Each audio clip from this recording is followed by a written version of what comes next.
Mom, I'm so hungry. Can you make me some congee? A sickly thing like you, eating it is just a waste of food.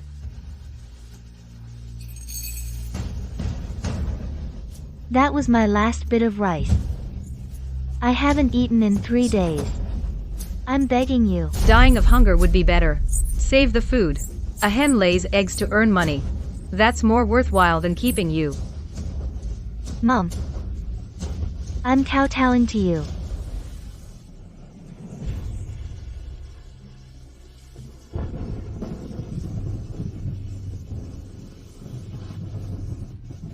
I really can't hold on anymore. Even if you kowtow until your head breaks, you won't get any of this rice. Just give up on that idea. Why are you doing this to me? I've given everything for this family. Washing and cooking for you all. I may not have merit, but I've worked hard. Merit? You're not even as good as a hen that lays eggs. What merit can you claim? Look at you. You've been married in so long, and you haven't even borne a single child for the roses. And you still want to eat rice. Iris. Iris, are you there? Megan is my good friend. And she's the deputy director at the factory. If she finds out how you're treating me, she'll definitely expose you to the neighborhood committee. Is that so? Well, I'd like to see that.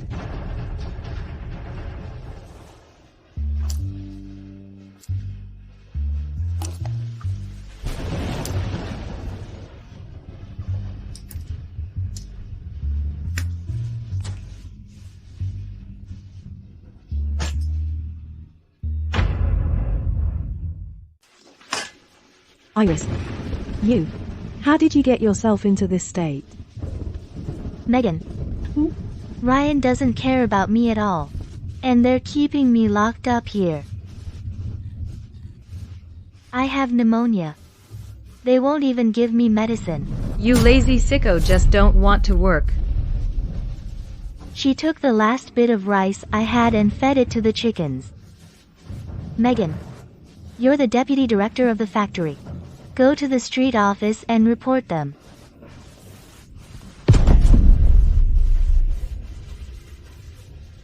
Report? Why do you think I'm here? What are you talking about? Who told you to be so stupid? You deserve it. Look at you, you're so sick, you don't have much time left. So I might as well tell you some things. The translation project at the factory before. I just pulled a few strings. And took all the credit away from you. And this pneumonia of yours. In the tonic your mother-in-law made for you, I added something special. This illness was specially prepared for you by me.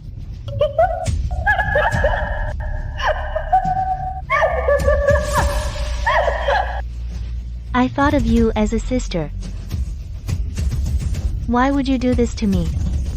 Why? Good riddance if she fell to her death. Saves us from having to look at her. So, you've all been scheming against me. Mommy, what's wrong? Don't bully my mom. I'll tell the teacher and the police officer.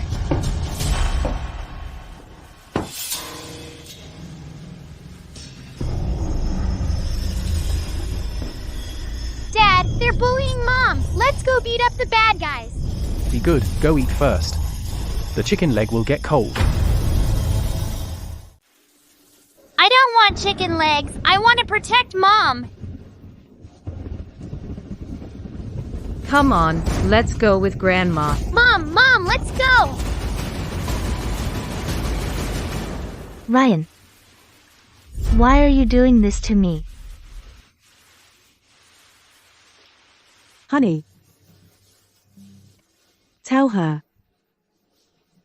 You don't really think this kid was adopted from an orphanage, do you? Look at his eyelids. They're exactly like mine. He's mine and Megan's biological son.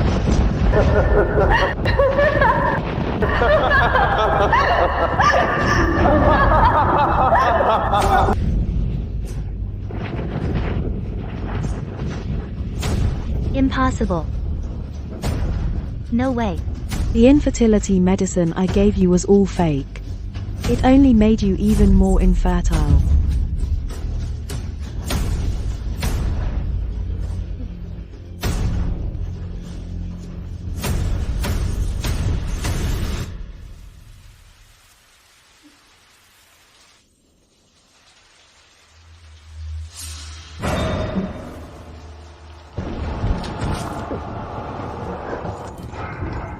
You can't faint that easily.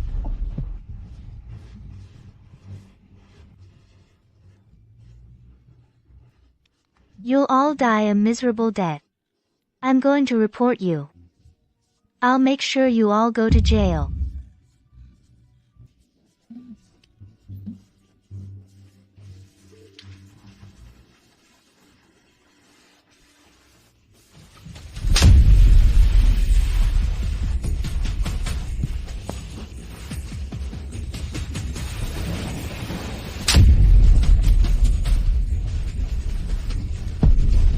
From the day I locked you in the woodshed, you were doomed to die. Tomorrow, I'll have someone bury you in the back mountain.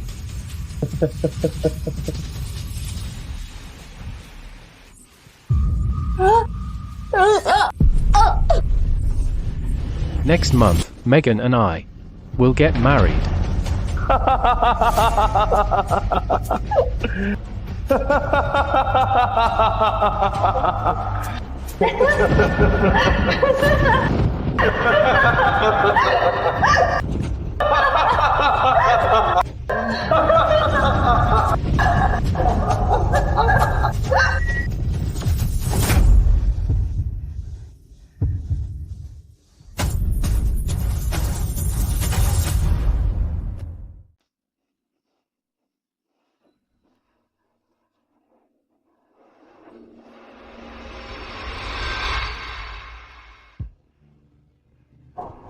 $1,983. Wasn't that the first year of my marriage? I've been reborn. In my past life, I was manipulated by everyone around me, and died in the backyard woodshed. The most ridiculous part is, the child I raised as my own was actually my best friend and husband's illegitimate child. Since fate has given me a second chance, I will plan carefully. In this life, I will have a bright future. What you owe me, I will take back with interest. Iris, Mom brought you your medicine. In the tonic I made for you, I added something special. What a kind and generous mother-in-law. These bowls of medicine are clearly a death sentence. Drink it while it's hot. I'll drink it later.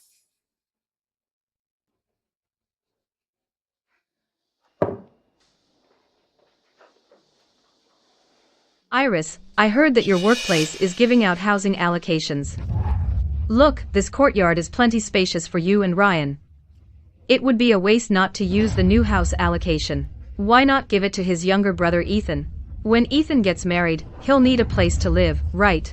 Just as I thought. In my past life, you took the house allocation I worked so hard to get and gave it to your useless son. What a waste. In this life, I will not let you have your way. Oh, you know, our family's poor. All the money went to Ryan's education. Your younger brother Ethan dropped out early and has no job. The Roses owe him that much. As his sister-in-law, you should repay that debt. It's only right to let him have the housing quota. The apartment doesn't need to be big. Just 2 bedrooms and a living room. And it needs to be fully furnished with appliances. For Ethan to get married, we can't be stingy. In my past life, Ethan took over the apartment and ran a gambling den there. In the end, I got hit with a huge fine. I ended up with nowhere to live. I'm not going to let you have your way. No. The housing quota is for employees, it can't be sold or given away. If they find out, you'll be punished and fined. You. Such a small thing, you can just grease some palms and it's solved. Iris, when your parents died, so many people said you were a jinx. I insisted Ryan marry you. You jinx. You have to help Ethan with this. That's how you repay us. If I hadn't been reborn, I would have been fooled by her sweet talk again. Back when my parents drowned, Ryan was right there. He might have just watched and done nothing. Hiding the truth. No.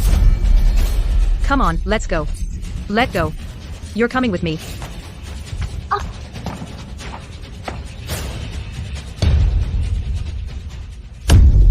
I'm useless, I'm no good. I can't even buy my son an apartment. If you don't agree, I'll kill myself right in front of you. Oh heavens. Oh my God. Why is my life so hard? It doesn't matter if I die, but don't let it drag my kids down.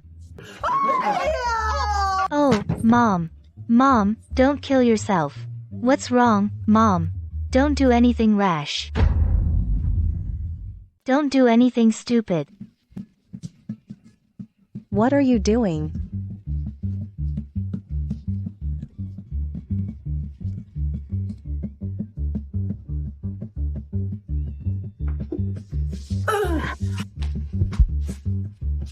Mom, are you okay? I haven't taken my medicine today yet, so I'll give it to you first.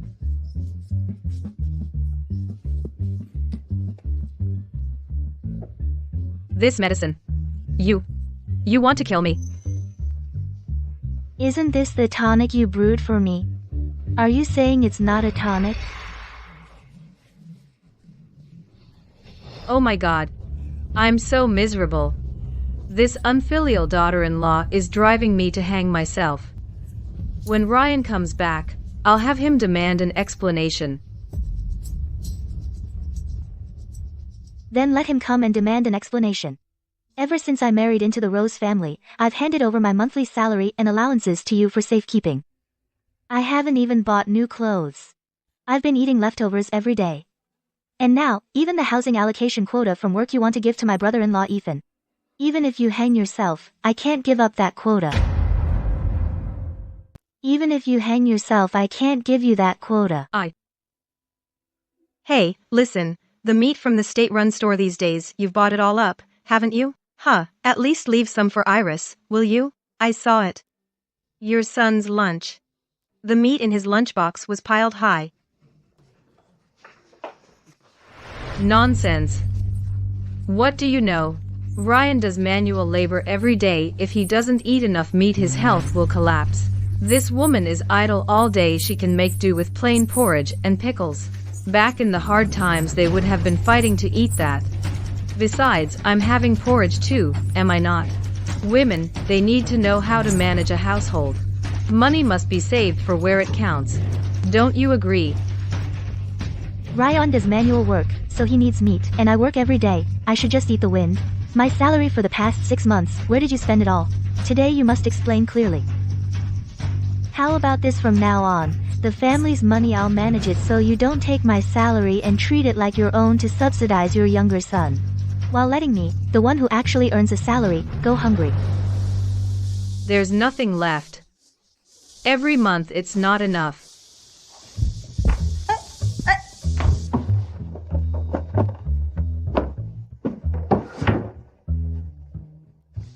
From now on you can enjoy your retirement in peace. I'll take care of the household matters. Didn't you say pickles and porridge are good? From now on, you'll have plenty every meal. Let you taste what it's like to manage a household. I.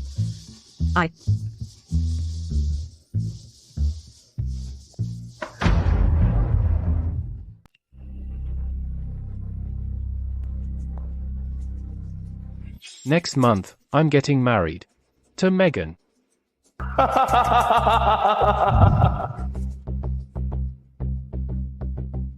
What's going on? Son, you're finally back. Look at your wonderful wife. She talks back to everything I say. She took all our savings.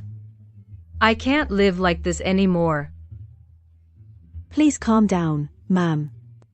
Getting upset won't do you any good. Megan.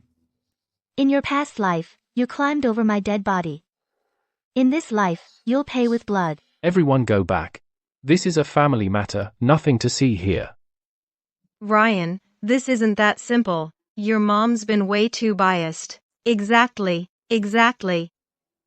I just wanted to get a house for your brother. Is that how a sister-in-law acts? You won't even help with your brother-in-law's wedding. Since you're back, you tell me. Your mom wants me to give the housing allocation to your brother. But who takes the fall if something goes wrong? If we get caught, the fine is at least $800. 800. I just wanted you to let your brother borrow the house for a while. How can you be so heartless? Borrow? Can you even get it back? Enough, Mom, we'll talk about this later. Break it up. Nothing to see here. Everyone go home. Don't you all have cooking or fires to tend to? Got nothing better to do?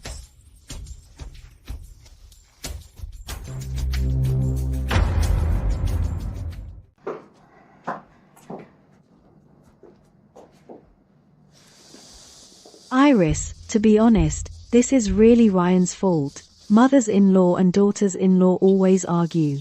But he should have your back. There you go again, driving a wedge between us. In my past life, I must have been blind. How did you come back with him? I ran into him at the door.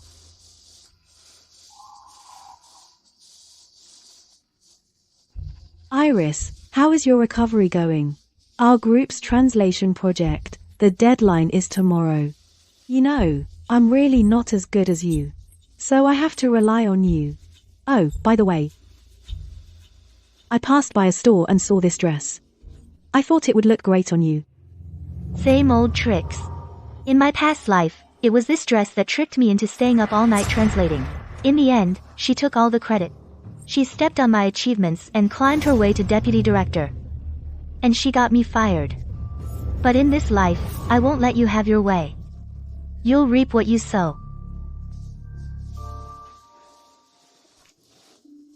I'm all set, just you wait.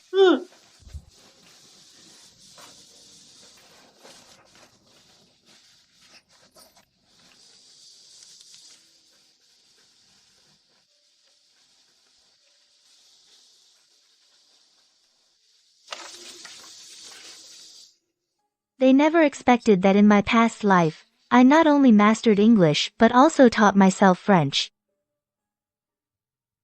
Here you go. Iris, thank you. I'll head off now. Celebrate. When you're at your proudest, I'll shatter your dream and show you what the abyss feels like. Megan. It's too late and the roads are dark. Plus, there are a few places under construction. How about you have dinner and stay here for the night? You and Iris are best friends. So you're practically family. Thanks, Ryan.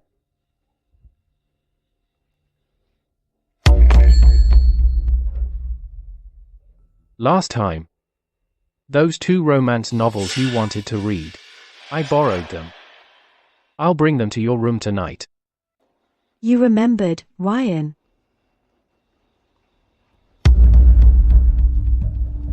Want to read them? Yes. How disgusting. In my past life, I never noticed these sneaky little moves. I'll see tonight if they'll still be sneaking around in the room.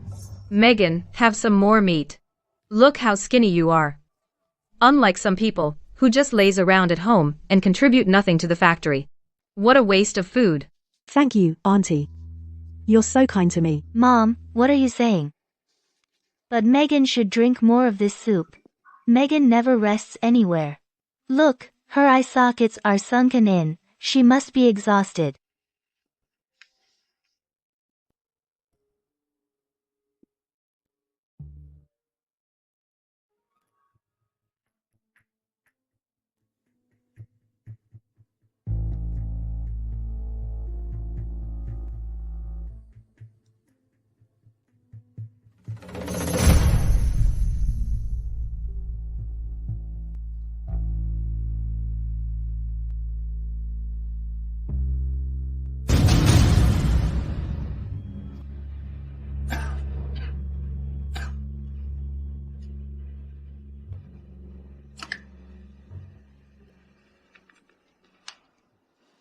Great.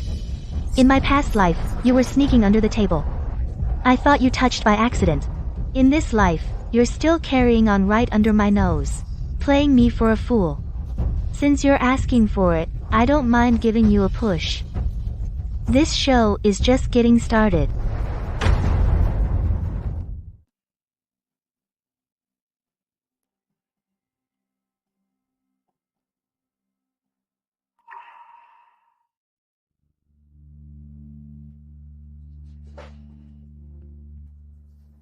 Took the bait after all. Ryan.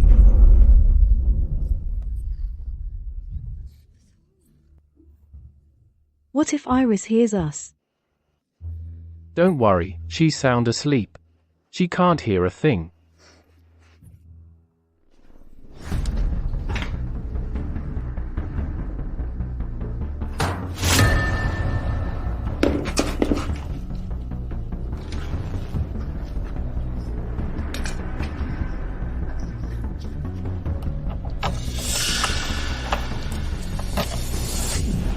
Ryan.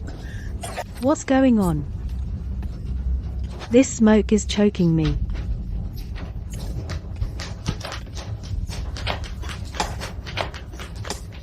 Quick, get out first.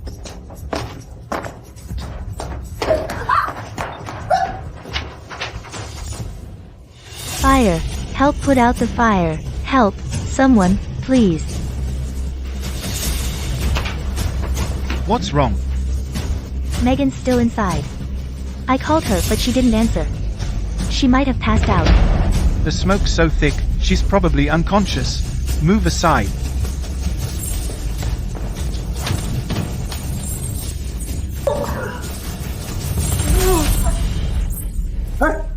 Ryan, what are you doing? Hey, why are you holding Megan? Hey, why are you holding Megan? Hey, he's holding Megan. Oh, what's going on?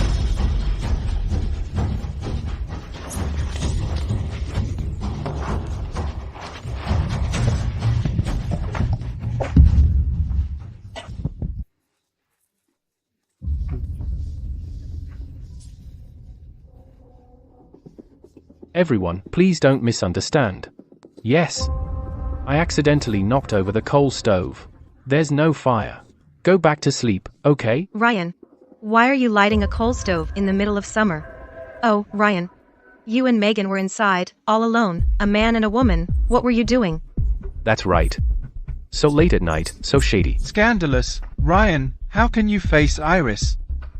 Ryan, oh, Ryan, you usually seem so proper, but you're actually like this. Humph. It's the same mark again. Last life, Ryan said it was a mosquito bite. I was stupid enough to believe him. This life, don't think you can just brush it off. Ryan, that red mark on your neck looks just like lipstick. No. It's not. It's Megan. Megan accidentally fell and brushed against my neck. Really? Iris, don't overthink it.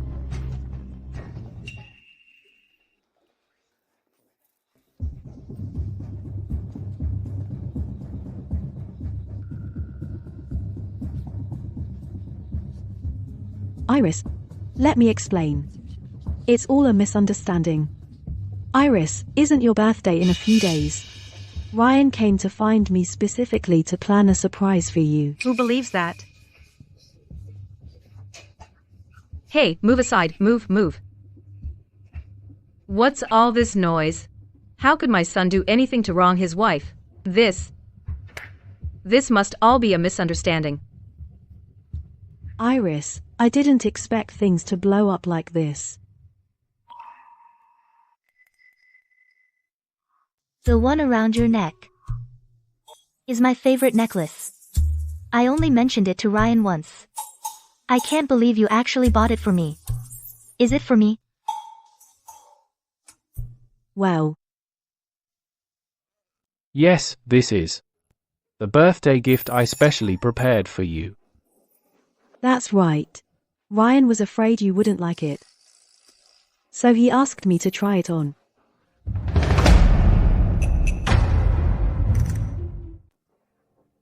I really like it.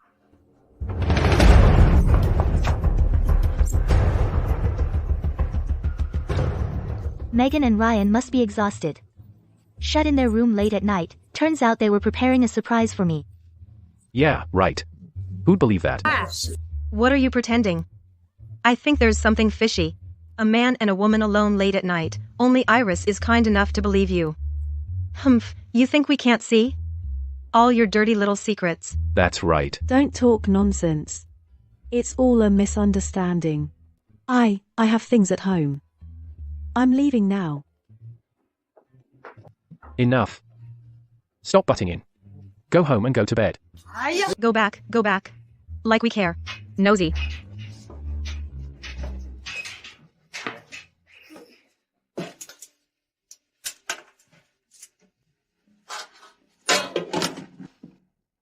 I can't get a divorce yet.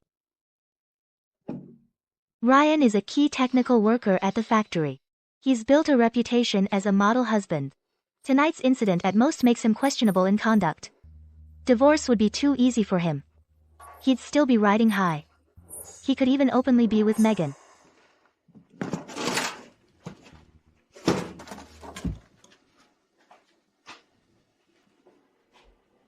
I want to ruin Ryan's reputation. Lose his precious job. Let him and Megan tear each other apart. And live miserably. It's not nearly enough yet.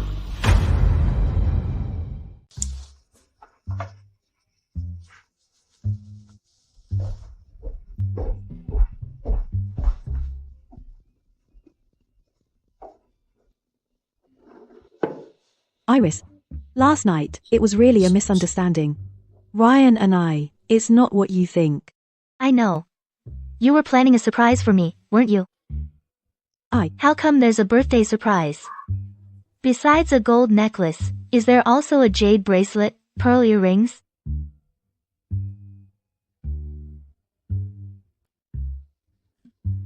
I heard there's a new deputy director in the factory. And he studied abroad. I wonder if he'll make things hard for us women workers. I think there's no need to worry. I heard that when the deputy director was in France, he led a Sino-French technical cooperation project. He helped local Chinese workers resolve labor disputes. Someone who truly cares about the workers, what bad intentions could he have?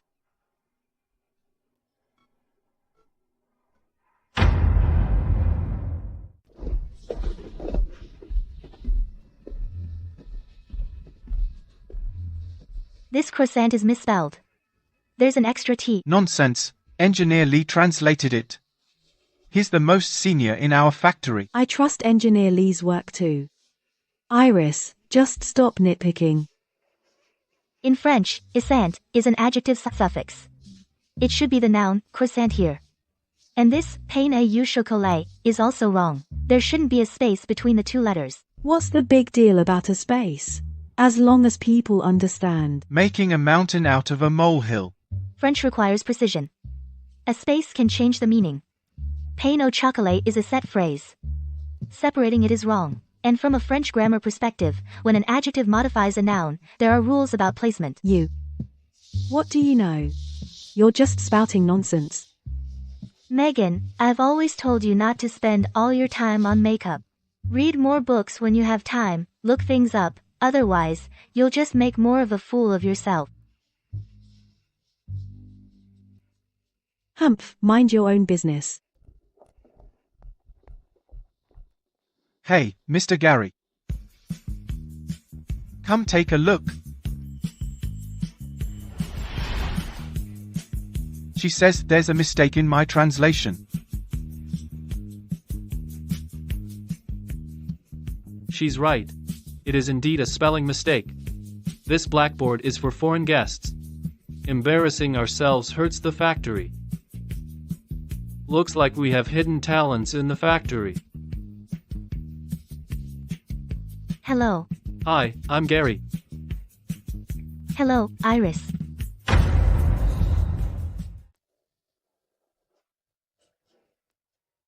Did you study abroad? No. From the radio and from materials I bought at bookstalls, I taught myself French. French isn't that easy to crack. To have learned it on your own to this level, that kind of drive and talent is really rare in our factory. You flatter me, Mr. Gary. Oh, right. I heard you talking about France earlier. Sorry, sir. I shouldn't have been gossiping behind your back. I saw it in that newspaper, Workers' Vanguard, an article about you. The paper didn't have your photo, so I didn't expect you to be so young. Especially how you fought for our Chinese workers' rights. That vision and sense of responsibility will surely drive the reform wave in our factory forward. I can't believe someone still remembers that old story. Since you have a solid foundation in French, I have a draft translation of a Sino-French trade contract. Could you help me review it?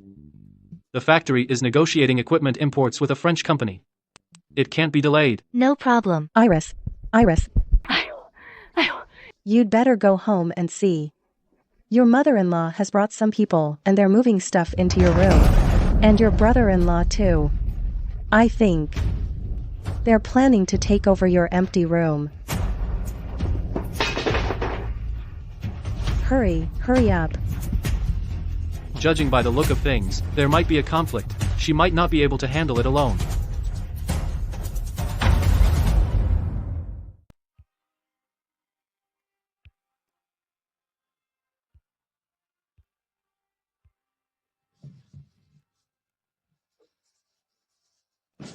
Hey, easy. These are Ethan's new bedding. And this iron pot. Just got it from the flea market. Don't dent or scratch it. Put it in this room. And take that cabinet inside. Though, just to save the space. Stop. This is my home. Without my permission, who allowed you to just dump your stuff in here? Where did you bring this from? Take it all back. Hey, you. I'll run you over.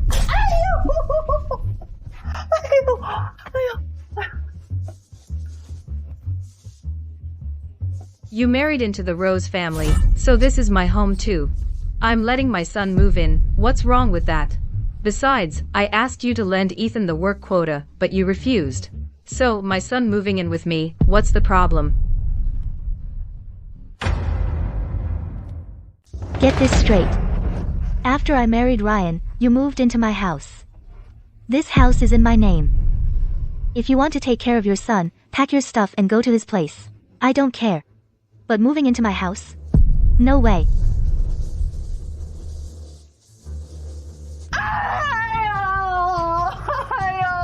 Good heavens. Everybody, come and see. This is the daughter-in-law of the Rose family. Such a piece of work. She's driving me, her mother-in-law, to death. To get you two married, I emptied our savings. I gave it all to you. Now Ethan has nothing left. How can I watch my own son starve to death? This is pointless. You're his sister-in-law. Not only do you not help, but you're so selfish. You ungrateful wretch.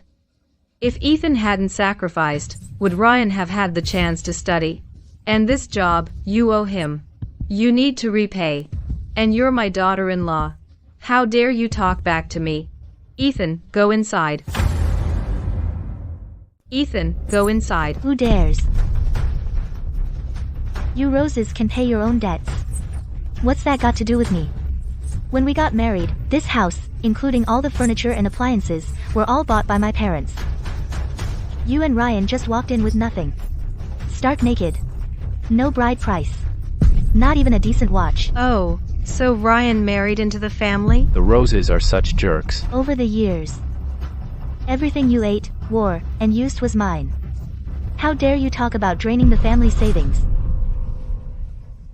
I'm selfish. You take all my salary and give Ethan $20 or $30 every month. I pretend not to know. Now that we've fallen out, let's make things clear. When are you going to pay me back? That money was from my mom. What's that got to do with you? Why should I give it back? Your mom hasn't worked for half her life. Where did she get the money? Fine, you won't admit it. I lost money at home. No problem calling the police to catch a thief, right? Over $100. At least you'll spend some time in detention. Don't say I didn't give you a chance. At least the detention center is free. You have such a vicious heart. You have such a vicious heart. You. How dare you push me? You've gone too far. That's outrageous. She clearly fell on her own. But she says Iris pushed her. What kind of mother-in-law acts like that? Exactly.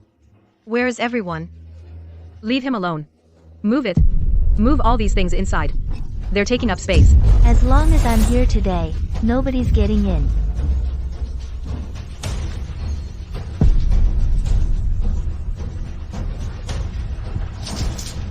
Mom.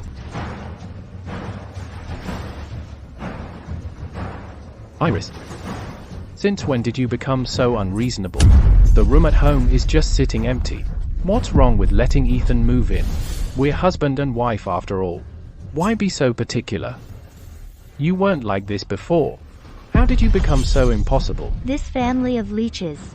Do you really think I'm the same Iris who endured everything? Fine, let's not be so particular. Then give me all your salary. You cover half of the household expenses. Ethan wants to move in.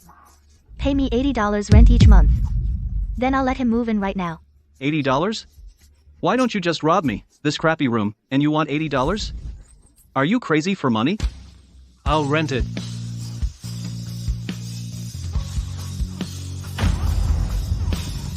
I'll rent it.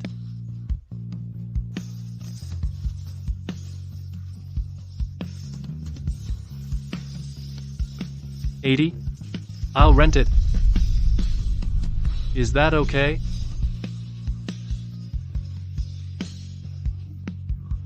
Are you sure you want to rent it? This $80 is no small sum. I'm serious. Deputy Director. You've seen it too. This yard isn't peaceful. Renting here might bring you trouble. Trouble doesn't scare me. But you handling it alone is harder.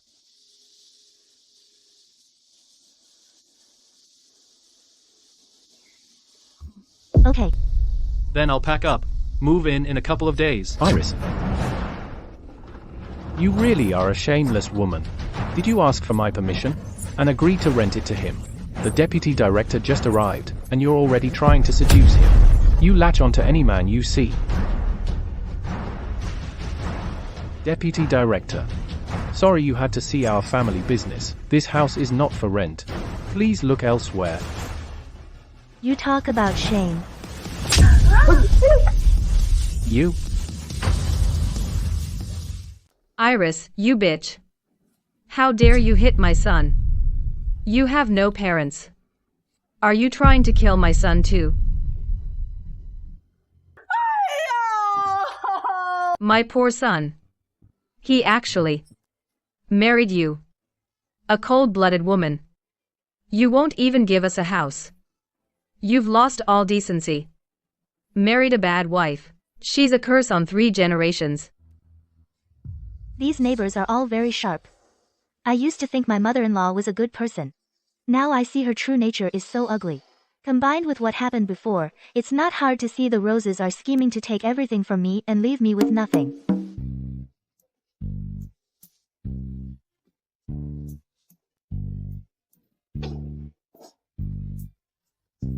My parents died early. They left me this one courtyard to shelter me from the storm. When we first got married, the Roses said they'd just stay temporarily, but soon they were plotting to transfer the deed to their name. Now, they even want to move my brother-in-law in. Do they actually want to live with me, or are they trying to take away my last shred of hope? This family is clearly trying to take her inheritance. They're inhuman. Bah! I spit on them.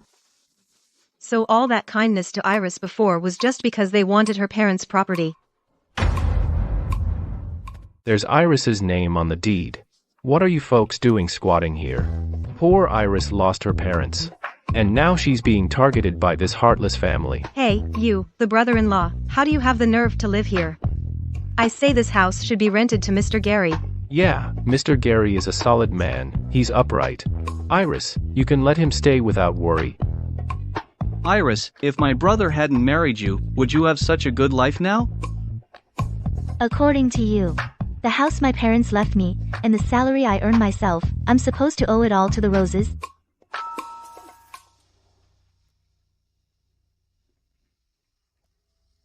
I recall last month, the factory just held a legal awareness seminar, didn't it? Illegally occupying someone else's property carries criminal liability. How about we just call the police directly?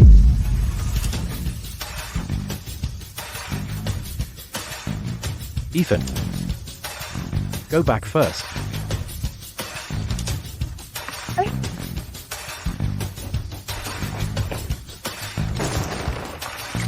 Bah. Just you wait. Can't take it already? This is only the beginning.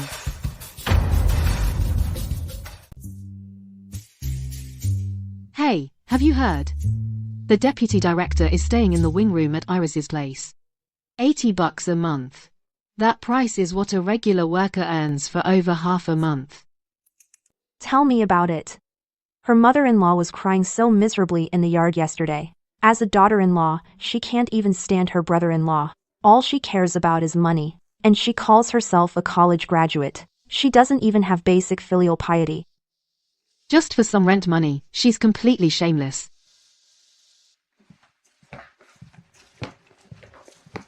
Comrades.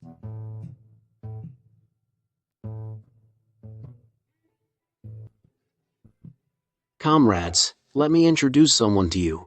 This is our factory's new deputy director, Gary. Deputy Director Gary. He just returned from a study tour in France. He's the technical backbone of our factory. The new deputy director is really handsome.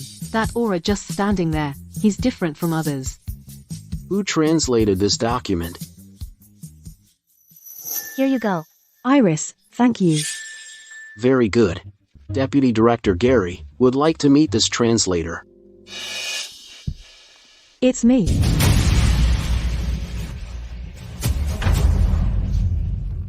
It's me. Oh, Megan. You did an excellent job this time. You've brought honor to the factory. We'll put you in for a third-class merit. No wonder you're Megan. I've always known you're top-notch. Russian translation. You're the best among us. Never thought you'd be this good at French too. You said it. This time it was a French translation. Even if I looked it up in a book, it'd take me 10 days to half a month to finish it. And still might get it wrong. We should all learn from Megan. When it comes time for the evaluation, you've got my vote. Oh, I'm not as great as everyone says. I've just built it up bit by bit. We should learn together. At the end of the day, it's the result of our translation department working together. So how about I treat everyone to dinner tonight? At that new place on the corner, Red Cotton Restaurant, we'll order some hearty dishes, just to celebrate, you know. Megan, you're so generous. Not only did you take on the toughest job, but you're also treating all of us to celebrate. Unlike some people, who just sit at their desks and do nothing. Go ahead and gloat. You'll get yours soon. The higher you fly, the harder you fall. Alright, stop it. Iris has been working hard too, you know. So this is all you've got, Megan? Well, you better be ready for what's coming. Director, I have a report. This document was done by me.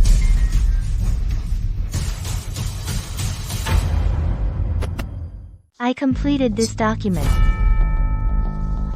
Why would it be her? I don't understand why Megan would claim credit for this document. Everyone should know that Megan can barely hold a basic conversation in French without stumbling. But this document involves technical terms about high-frequency quenching and business clauses. Given her past level, she simply couldn't produce such high-quality translation in such a short time. Iris is definitely better than her. How dare you falsely accuse me? Even if my French wasn't good before, that doesn't mean I didn't work hard. Why judge me based on the past? Don't think that just because you know some French, you're better than everyone else. It's just that Megan has been working really hard lately. Iris, don't be too quick to judge. Yeah, you can't deny her progress. You're just taking all the credit for yourself. What is wrong with her? So petty. Iris, I know you're jealous that my translation was praised by the director. After all, our factory and the French side are cooperating for the first time on CNC machine tools, an important document, which is very significant. But we're friends. You don't have to slander me like this. Director, may I take a look?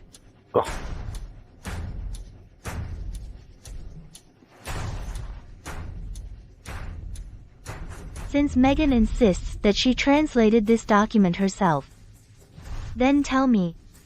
This translation document involves our factory's self-developed ultra-precision grinding with high-frequency quenching technology, such complex data and specialized vocabulary. How could you in such a short time translate all the content? That's because I carefully researched and did my homework. Such important content, of course I had to translate all of it. You're wrong. Although the factory didn't have explicit confidentiality requirements, to prevent technology leakage, I chose to omit some key information. For example, the temperature parameters, cooling medium ratio, these two core data points, I simply did not translate at all. And you, even the key information missing from the file, you don't even know about it, yet you still claim you translated it. Just absolutely shameless. How could this happen? Could it really not be her? I just forgot out of carelessness. Don't make a big deal out of this oversight. Megan, you stole someone else's translation. And now you're still being stubborn. Have some shame. You always put on airs. Now your true colors show. Since Comrade Megan insists that she translated it herself, then she should know the contents of this document inside out. So, please tell me, the force majeure clause, which page and line in the Chinese version, and the French side's requirements for the acceptance criteria for the high-frequency induction hardening equipment. In the translation, what term did you use? Critères d'acceptation or normes d'essai?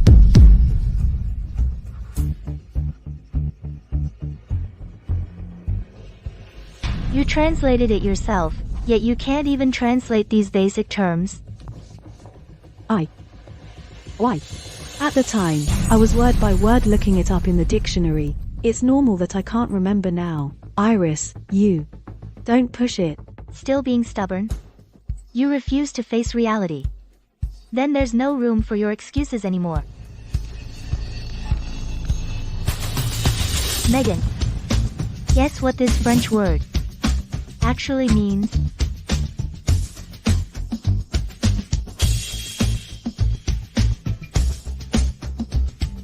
Translation by Iris. This line of French means, translated by Iris. That's my signature. It's my signature.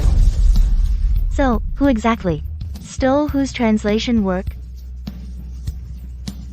We wronged Iris. Yeah, she definitely stole Iris's work. I believe Iris too. Iris's skills, we all know them, right? Could it really be her? I shouldn't have spoken up for her.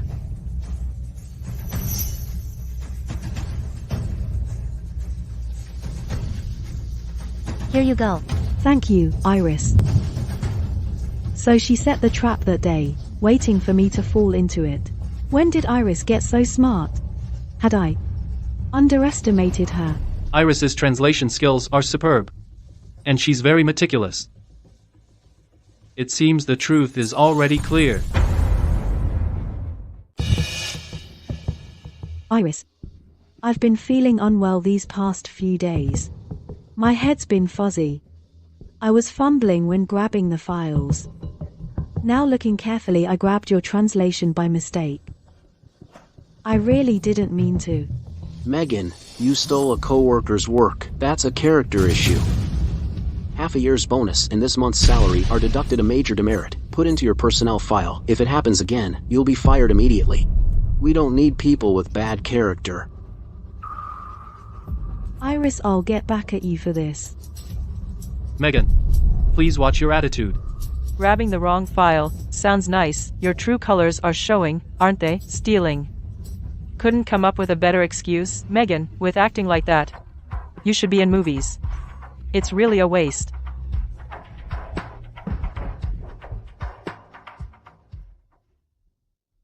You are smart, brave, and resourceful. Thank you, Mr. Gary. What for? I didn't help you at all. I know you saw it all. You let me handle this myself, because you trust my abilities. That's why I'm thanking you. You are fully entitled to defend your rights. All I can do is respect you and support you. Iris, this document of yours, it's beautifully translated. After the French representative saw it, they gave you a big thumbs up. The translation section needs a deputy director. You have solid skills, strong sense of responsibility. Are you willing to take on this role? I would like to, thank you, Director. Thank you for the organization's trust. Hey, don't thank me. It was Deputy Director Gary who suggested at the meeting last week to give those who excel in technical translation outstanding comrades a promotion opportunity. So that's how this opening came about. The capable deserve it. It was yours in the first place. That's right, it should have been mine. I'm just taking back what was taken from me. But this is not the end. Megan, the show is just getting started.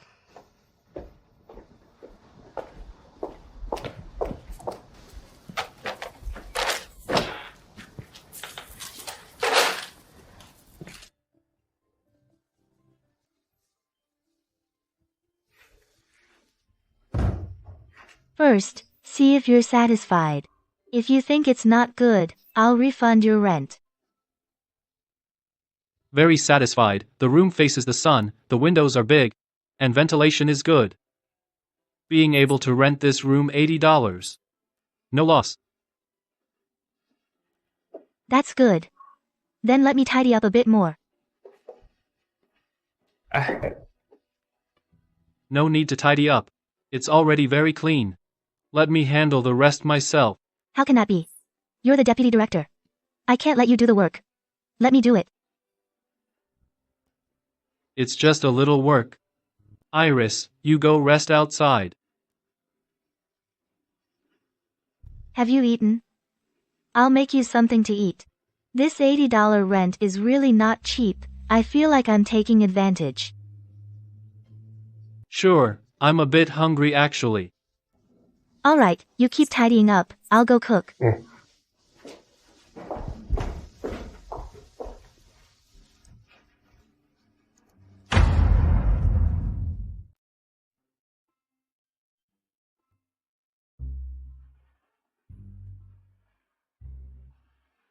Iris, between you and Ryan, forgive me for asking, but the Rose's way can hardly be called sincere. I'm a bit curious why you chose to be with him back then. My parents died suddenly.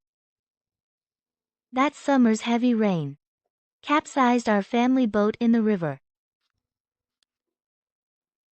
Back then, I was in a daze all day. It was Ryan who stayed by my side. My mother-in-law brewed herbal medicine for me. My brother-in-law handled the funeral arrangements. Later, Ryan proposed marriage. I agreed. But one day, the accountant Wong from the factory got drunk and accidentally let it slip. That day, Ryan was watching from the shore. He didn't jump in to save them, nor did he run to call for help.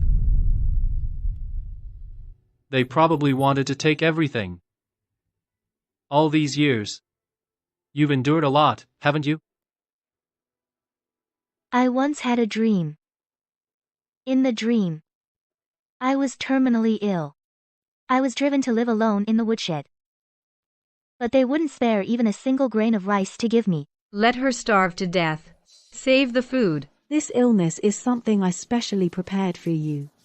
He is my and Megan's biological son.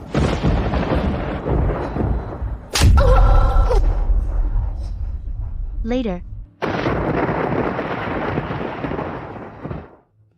But luckily, I woke up. Everything can start over. I was too foolish back then. Deceived by those so-called false affections. You weren't foolish. You were too kind. Kindness is a treasure.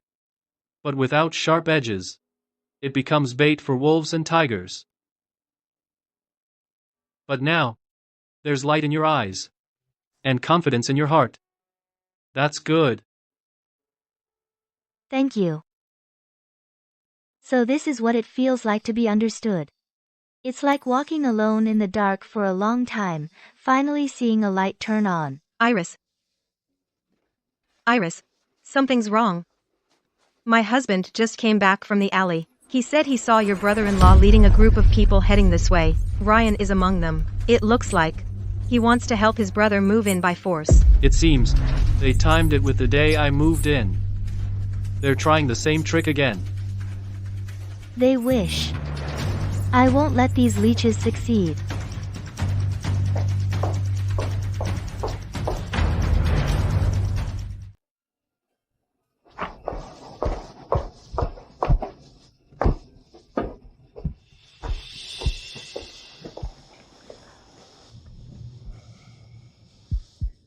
Ryan, what's going on? Who knows what she's thinking? She won't give my brother the house, but insists on renting it to that so-called factory director. I get that she wants to climb the social ladder, but you don't step on your own family to get ahead. Ryan, you must feel so wronged. Megan, you really have a short memory. Yesterday you took my document and claimed credit, and today you're already trying to play the innocent in front of me. Puffed. Look at you, all dressed up like a gentleman, but you're full of rotten schemes.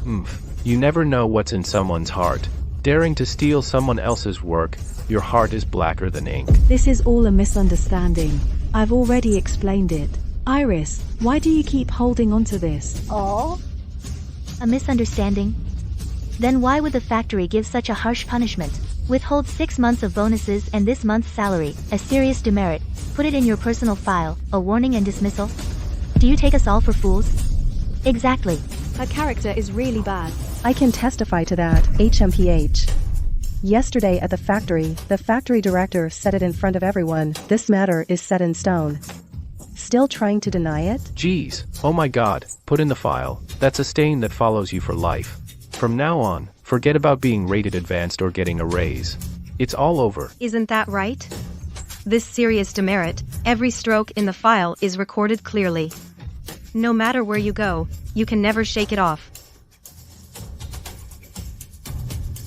Enough. Iris, why are you always targeting Megan? She didn't mean to. You're such a great translator. What's the harm in helping her? We're all family here. Do we have to make it so ugly? Iris. You jinx, unfilial daughter-in-law. You won't let your own brother-in-law stay, but insist on renting to an outsider? What were you thinking? Are you trying to disgrace the Rose family? Back then, my son must have been blind to marry a heartless bitch like you. I think it's reasonable for Mr. Gary to live here. Well, it's Iris's house. She can rent it to whoever she wants. The deed is clear. It's in her name. You're not gonna try to take it by force, are you? Besides, when we let Mr. Gary move in, all the neighbors heard it clearly. Now, you want to go back on it? I bet it's because you're after the rent money. You're crazy for money, aren't you? Exactly. It was agreed upon. I think he's just jealous of Iris's rent. Exactly. She threatened to call the police. I already asked Aunt Gwen from the next street. She said, we need to protect the elderly. We must be filial. How can you let your daughter-in-law bring strangers into the house? Asked Aunt Gwen. Funny you mentioned that. I heard Aunt Gwen's son is eyeing the property of the widow next door. You all got together scheming how to suck me dry and swallow up my house. Now you're making trouble again today. I bet Aunt Gwen is behind this, giving you bad advice. Ryan, don't be impulsive. We don't need to get angry with them. Fine, I'll listen to you. This lovey-dovey look, you'd think they were the actual couple. Exactly. Last time, late at night, they were hugging. Alone together. If it hadn't been for the sudden fire, who knows what scandal would have happened. You think we're blind? That day, with their clothes all messy, their reputation is already ruined. Oh, this is outrageous. This house is half my son's too. Look at Megan over there.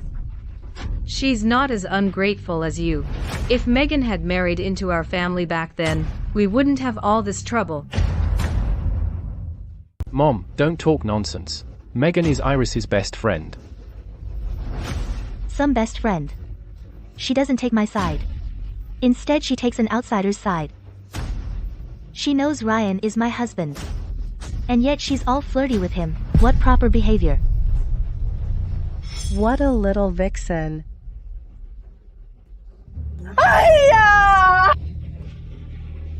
I was wrong about Iris. You have no parents. My son took pity on you. He was good to you. I never thought after you married. This is how you repay us. Why is our family so cursed? We were all fooled by Iris. How can you say that without shame? Have you no decency? In all my years, I've never seen such twisting of the truth. Mom, Iris is cold and heartless. Let's not stoop to her level. After all, I married her. He makes mooching sound so noble. I'm truly amazed. You two live off me. And now you play the victim. Absolutely shameless. I can't believe a factory maintenance worker could be such a heartless bastard.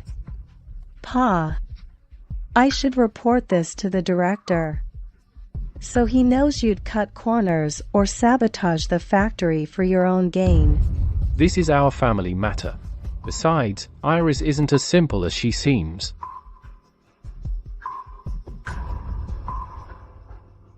All I see is your family bullying her, so I'm definitely renting this house. Let's see who dares to cause trouble. Who do you think you are? I'll tear you apart.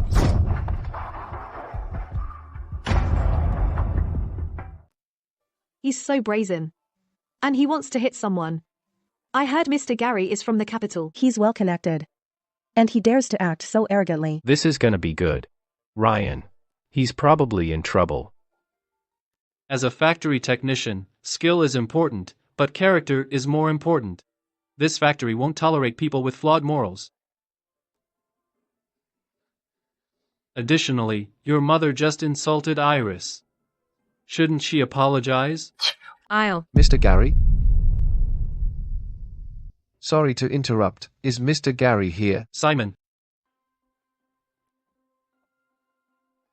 Simon, what brings you here? Mr. Gary.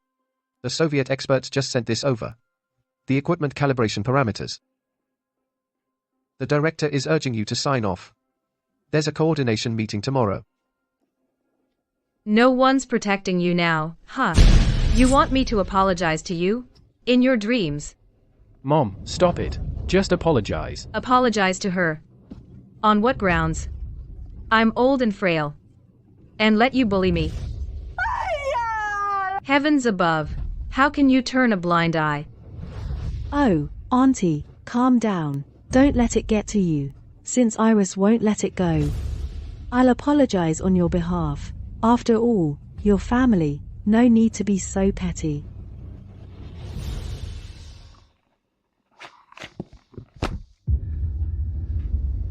Iris, look at Megan. And look at you, you heartless woman. Ryan, if only you had married Megan, so much less trouble. Why go through all that trouble? Shouldn't have let her parents drown back then. We shouldn't have let her parents drown back then.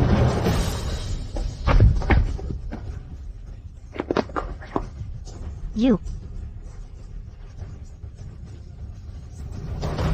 What did you say?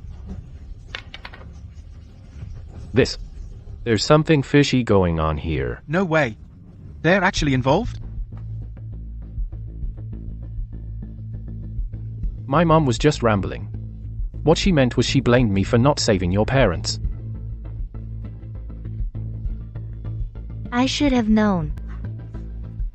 I thought you were weak and incompetent. Just standing by while my parents drowned. But you've been eyeing my family's property all along. And you pinned the blame of causing my parents' death on me.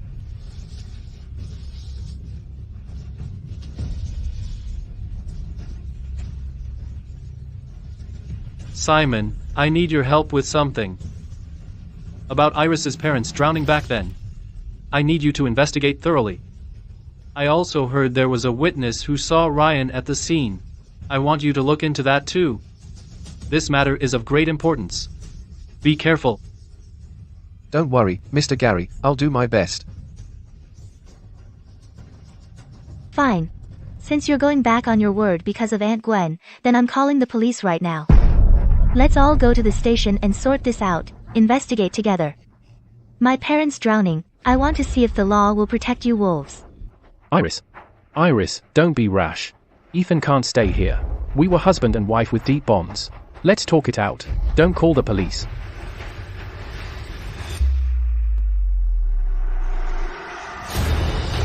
I'm making myself clear today. Not only will Ethan not stay here,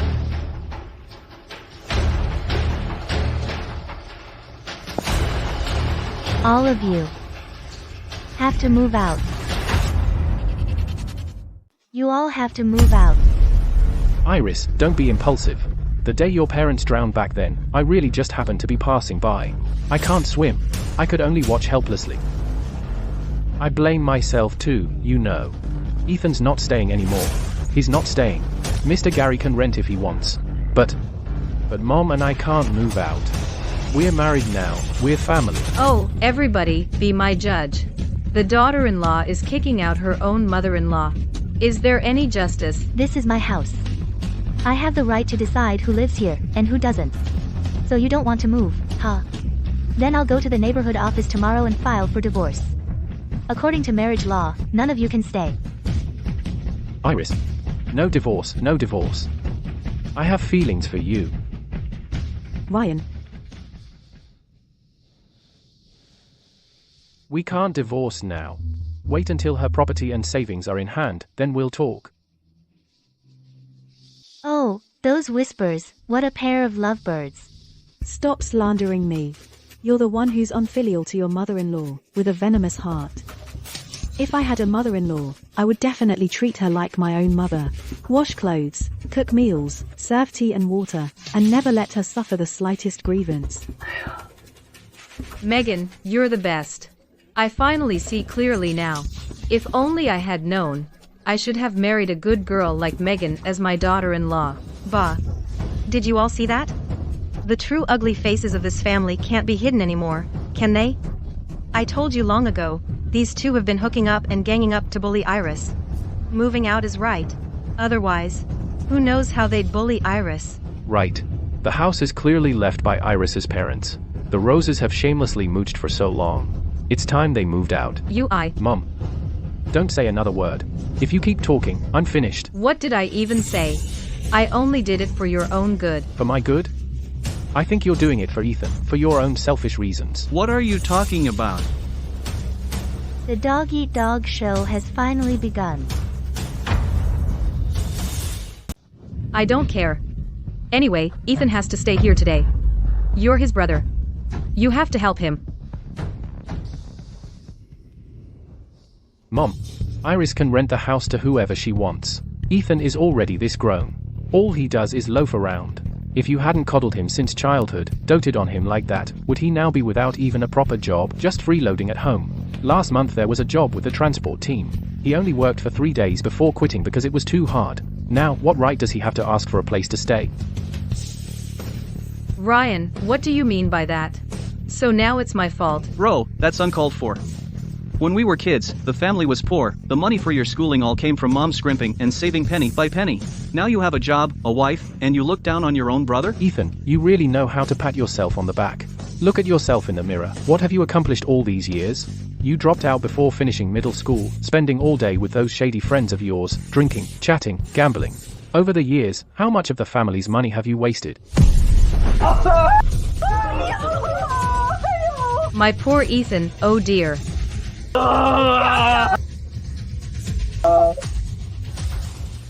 Fine. Now that you've grown up, you want to kick us out.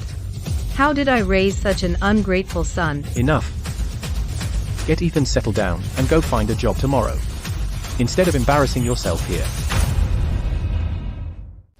I don't care, you have to do it today. Mom. If we really go to the police station, we won't have any ground to stand on. Look around at the neighbors yourself. Every single one is on her side. I don't care. I have nowhere to live. I'll sleep on the streets then.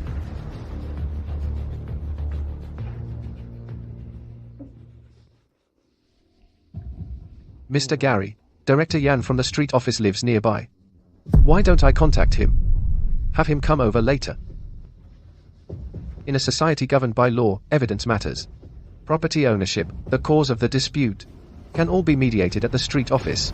If someone deliberately causes trouble, disturbs public order, the police station will definitely not stand idly by. It's good to have a third party mediate. Things will be clearer that way. Mr. Gary's elegant demeanor in every move, and his calm and composed manner. Ryan can't compare.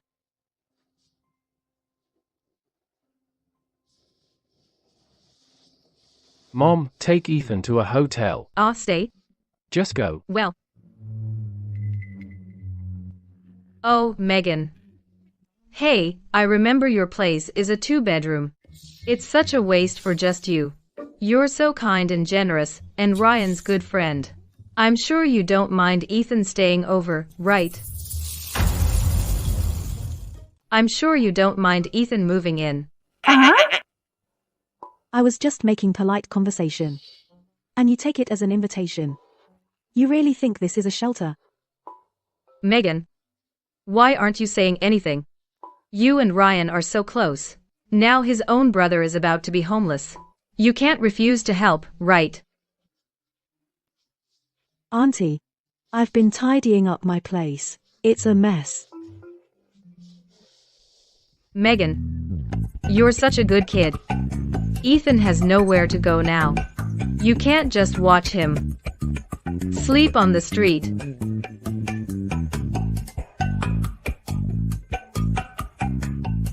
Well, alright, fine. Auntie, don't worry. I'll give you the keys.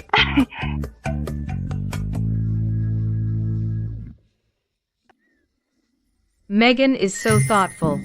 I'll take Ethan home to rest. Ethan, let's go. Mom. Mom. Iris, this is all your fault. If it weren't for you, I wouldn't have ended up like this. I'll make you pay. Why did they all leave? What are you still doing here?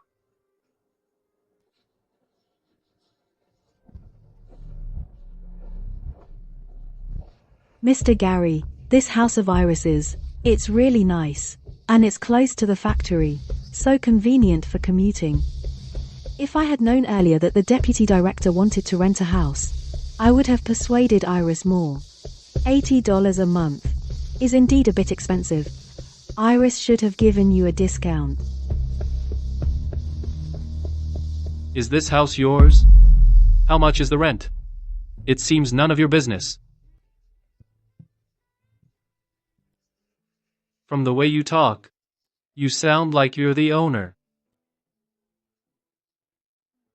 Still trying to suck up to Mr. Gary.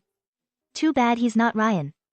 He doesn't fall for your tricks. Meddling in other people's business. What's it to you if he rents a house? She's definitely trying to marry up. She doesn't even know her place. I bet she saw that Mr. Gary is such a handsome man and got all flustered. You.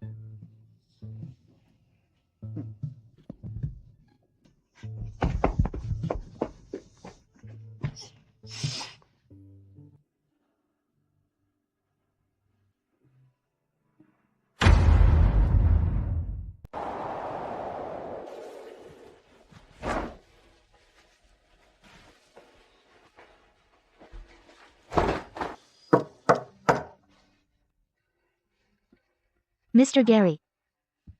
Come in.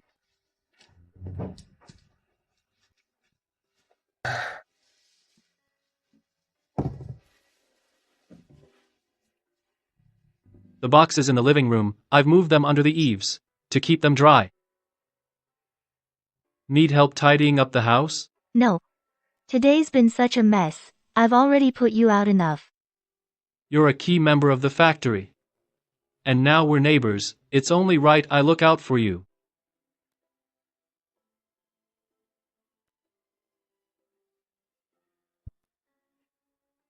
This bed. My dad made it himself back then.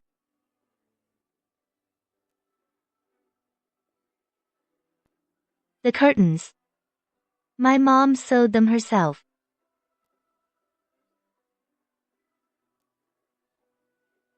Mr. Gary, the police closed the case as an accident, but I always felt.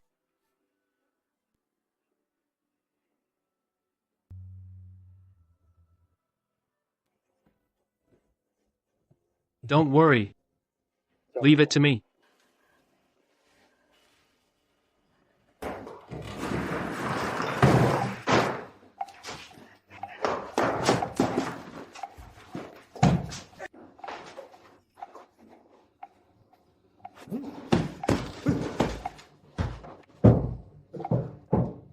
This big sofa, it's 10 times better than that iron lump at my brother's factory.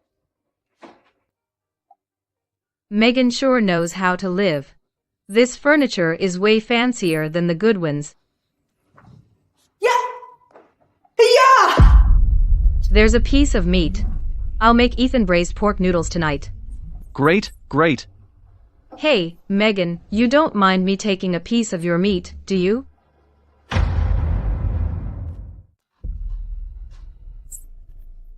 Of course not.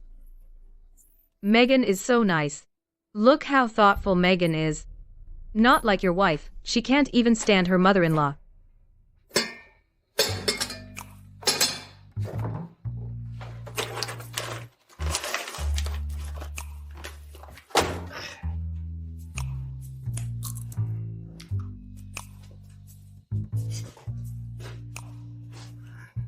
Ryan. You can't just turn my place into a free hotel, can you? You let your brother move in. I'm a single woman. It'd ruin my reputation if word got out.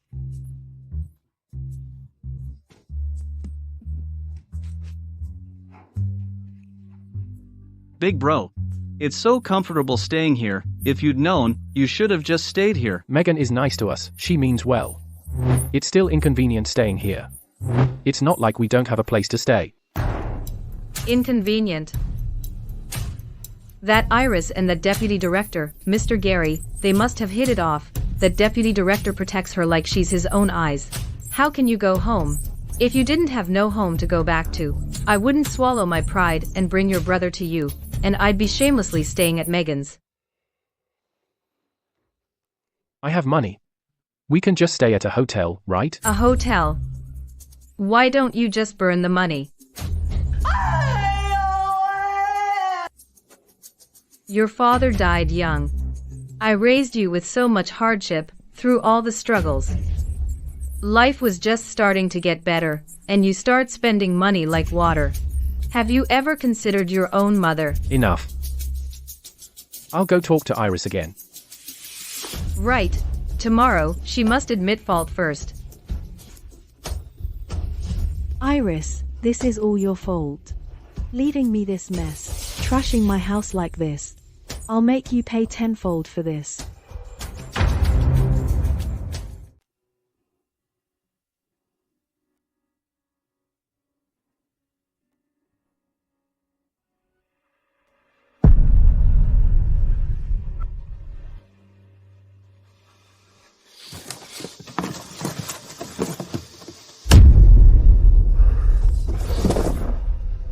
Iris, you're really dead set on it, kicking us out?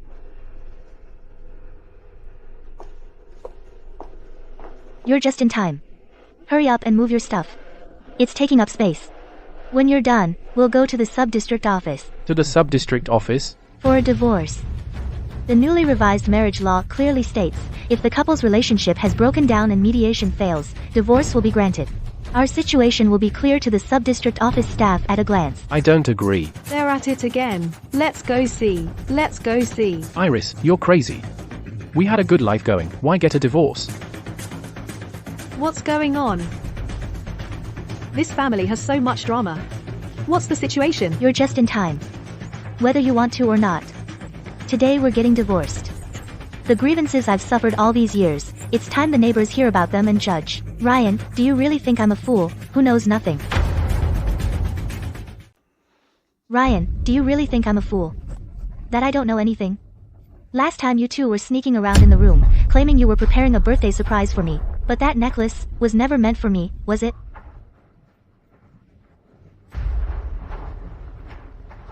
You're lying. That necklace was for you. I just never had a chance to give it to you. Megan spends money like water, everyone knows that. With her salary, she can barely afford face cream and some fabric. How could she save up to buy gold jewelry? You get 15 yuan more than me each month, as a technical allowance, yet you always say the factory's profits are down and they didn't pay you in full, but you turn around and give the money to her. I gave Megan money to have her buy yarn for you on my behalf, but you always said you didn't like the color, so the money naturally stayed with her. Oh, really? Then the gold bracelet on her wrist, dare you say you didn't buy it? Master Zhong at the department store gold shop knows me. Do you dare go ask him right now? Last month, who took a woman in a floral dress to pick out jewelry? Caught red-handed. You're slandering me. I bought that for my mother. Megan just came along to help pick it out. My mother has worked hard most of her life. What's wrong with buying her some gold? More of your sweet talk. Ryan, we've been married for almost a year, and you've never contributed a single cent to the household. I'll let that slide. I lost my parents, I saw you as my only support. I treated your mother like my own. And this is how you repay me. What's the point of keeping a man like you? You have to divorce him. Iris, don't be afraid. All your neighbors can testify for you. Yes. He's such a scumbag. A freeloader who cheats on his wife. No one could put up with that. Move aside. Megan is holding your arm. You look like a proper mother and daughter-in-law. Hurry up and get a divorce, so I can fully make way for you too. No, I absolutely won't allow it. Fine, I'll just hand over all my salary to you for safekeeping. What nonsense are you talking about? The man is the head of the household. How can you let a woman manage the salary? If word gets out, the neighbors will laugh their heads off. How will we, the Roses, ever hold our heads up in public? So you're giving all the salary to her. She'll become impossible to deal with. What about the money for your brother's wedding and my living expenses? Do you want me to starve? Ryan, you're giving away your salary. The little savings we had are almost all spent. Where will we get the money to buy a TV and furniture? Megan, it's just a temporary solution, just to calm her down. This marriage absolutely cannot end. The job title evaluation results will be announced soon. If I get divorced at this critical moment, the factory will definitely demote me. Besides, I haven't gotten her house yet. I don't have time to waste with you people. Move your luggage out now. Let's go to the sub-district office. Otherwise, I'll go to the police station and report illegal occupation. Iris, I already agreed to give you all my salary. From now on, I'll obey you in everything at home. I'll treat you well. Why are you still so stubborn? We've been married for almost a year. Getting divorced now is ridiculous. It won't sound good if word gets out. The gossips at the factory will tear you apart. Ryan is indeed shameless. Since you won't take the easy way, you'll get the hard way. Then I don't have to save face for you anymore. You brought this all on yourselves. Ryan, this marriage must end. If I'm not mistaken, Megan is pregnant with your child. Oh my, what is this? That's outrageous. Really? Such a thing? This girl. Exactly, you. What are you talking about? That's not true. How is that possible?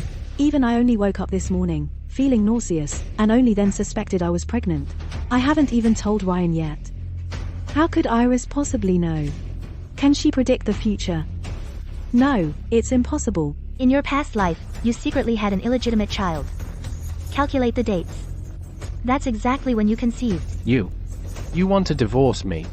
So you deliberately made up this lie to frame Megan. Have you no conscience? If this gets out, she's a young woman, how will she live it down? Whether what I said is true, a hospital check will tell. Are you game? Megan, are you really pregnant?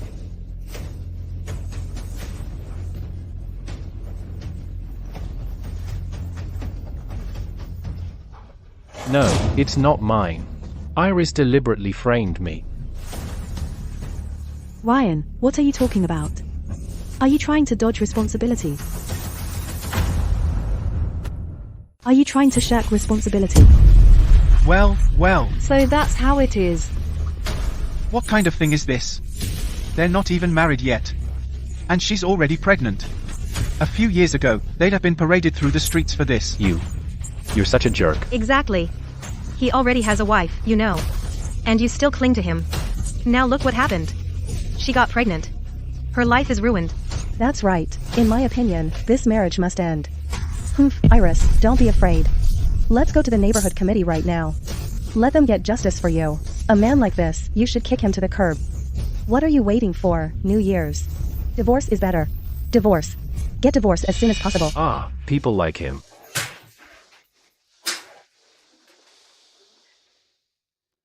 I'm Director Chen from the Neighborhood Committee. I came to visit the area this afternoon. I ran into Mr. Gary. He told me there's a family dispute here, involving a divorce issue, so I came to check it out. To see if I can help resolve it. Thank you for your trouble, Director Chen. This matter really needs proper mediation. Iris is a key member of the factory. Encountering this kind of family dispute will also affect her normal work. Ryan, Iris, right? According to Article 25, Chapter 3 of the marriage law, the couple's relationship has broken down, and mediation has been ineffective. Divorce is granted. Just now, I heard from the neighbors and the information provided by Mr. Gary. Your situation mediation won't work, just go ahead with the paperwork.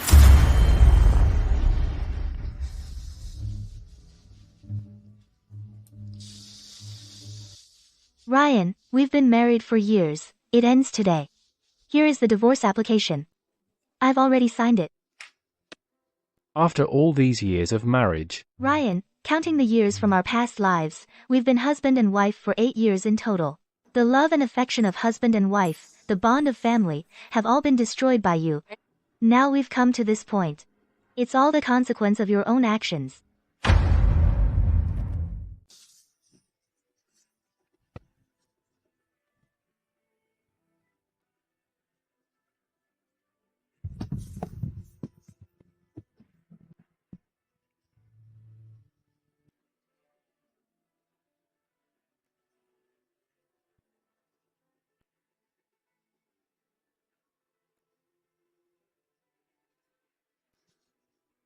It's finally over. Thank you, Mr. Gary. Don't be so formal. From now on, we'll be neighbors in the same courtyard. We'll see each other all the time. Just call me Gary. Always calling me Mr. Gary makes it feel distant. Well, at the factory I'll still call you Mr. Gary, but in private, I'll call you Sir Gary. I really have to say thank you. You always show up at the most critical moments and help me out of trouble.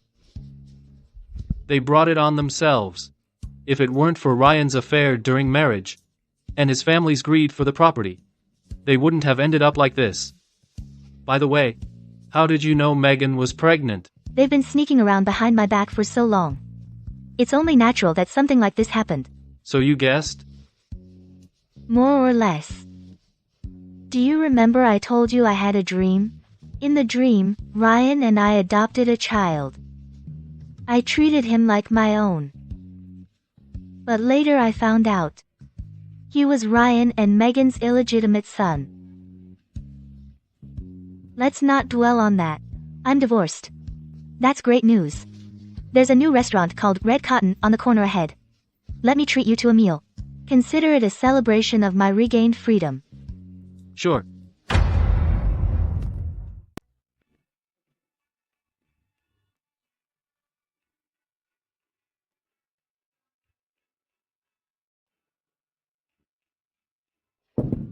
Please enjoy your meal. The boss and I go way back. He also came from the capital. He used to be the head chef at a state-run canteen. His skills are really good. But he always said the rules tied his hands. Now it's better. Once the policies loosened, he took his 3 years' savings and bought this little place. Every day before dawn, he goes to the dock to pick fresh produce. At night after closing, he still has to do the accounts. But he's much more energetic than when he was at the canteen. It's indeed much more flexible than the state-run canteen. No need for ration coupons to buy groceries. And you can set your own prices. That's the benefit of policy liberalization. Those who can work more should work more, earn more. Like our factory, aren't we also implementing piece rate wages? It's the same principle. You've got a clear head. The boss's nephew opened an electronics factory last month. Hired over a dozen workers. Specially making parts for radios. Orders are booked through the end of the year. Even our factory's parts, some are outsourced to private businesses. That's right. In my previous life, by 1985, private businesses really took off. Back then, state-owned factories outsourcing was everywhere. This is an inevitable trend. The market economy is booming, which drives technological progress. Like some of our factories' standard parts and accessory parts, outsourced to private businesses for processing, can significantly reduce costs. Moreover, the People's Daily published an editorial encouraging the private economy to participate in socialist construction. The market economy is booming, foreign capital is coming in, import and export trade is thriving. Policies are liberalized, opportunities are right in front of us. You seem to have thoughts of leaving the factory, don't you?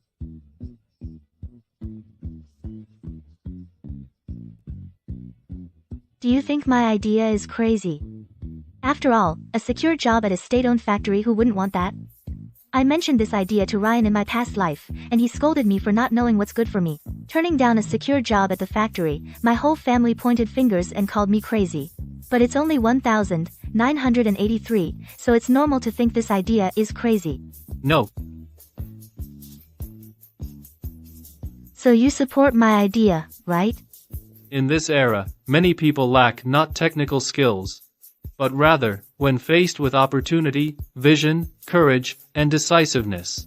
Policies are moving forward. Our thinking can't stay stagnant forever, can it? Go for it boldly.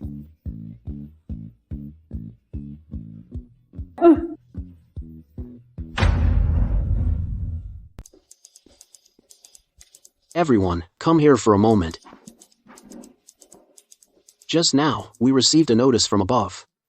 There's a batch of imported Soviet equipment. We urgently need a Russian translator. Director, I can do it. Russian is my strong suit. Please give me a chance. Although Megan, what happened recently was quite a scandal, but when it comes to Russian skills, she's truly professional. Come on, everyone knows about her scandals. She's always thinking about men. How can she focus on translating? If she messes up and delays things, who's going to take responsibility? Director, about what happened before, I've already been given a serious demerit, and my salary was cut. This time, I just want to do a good job. To prove I can still contribute to the factory. Megan, it's not that I won't give you a chance. This pregnancy before marriage of yours has caused a huge stir. Everyone in the factory knows. If the higher-ups ask, it'll be hard to explain. Besides, this task is urgent. I'll need to work overtime every day. Your body can't handle that. Iris, I've heard your Russian is pretty good. As the deputy director of the translation department, this honorable task I'm entrusting to you. Thank you, Director. I promise to complete it with quality and quantity.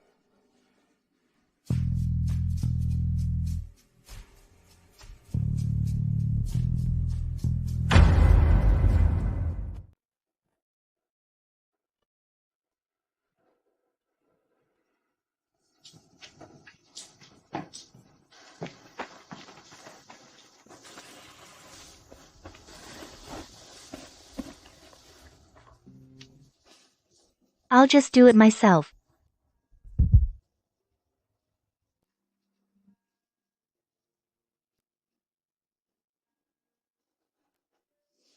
Look at you. You're soaked. Go inside, take a shower, and change clothes. I'll cook dinner. I'm alone anyway. Let's have dinner together. You go shower first. Don't catch a cold. I'll cook dinner. Perfect chance for you to try my cooking. You can cook. What? Nothing. I just suddenly remembered. Ever since Mom and Dad left, it's been a long time since someone cooked a meal just for me. During the years I was married to Ryan, I was the one in the kitchen every day, cooking for the whole family. I forgot what it felt like to be taken care of. Then I'll cook for you often from now on. I'll go change into dry clothes first. You should go change too, or you'll catch a cold for sure.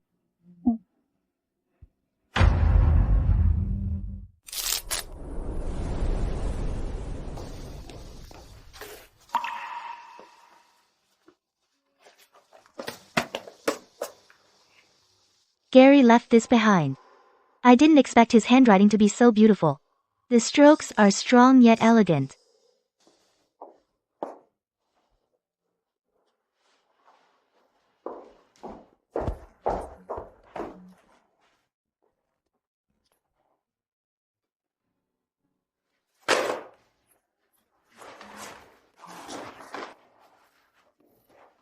I'll head out first.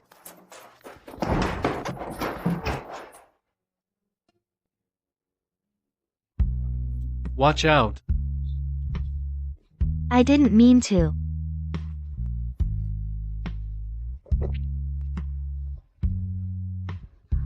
Even if you did, it's okay. What's going on?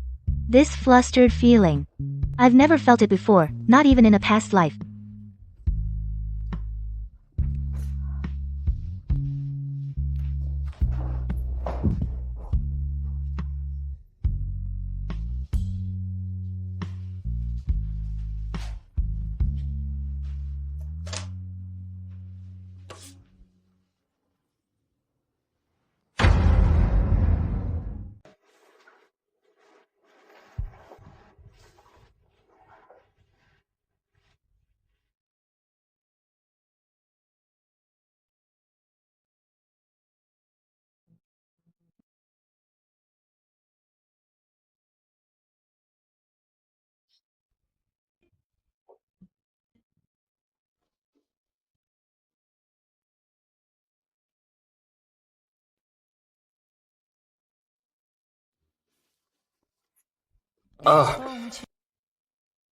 Try this.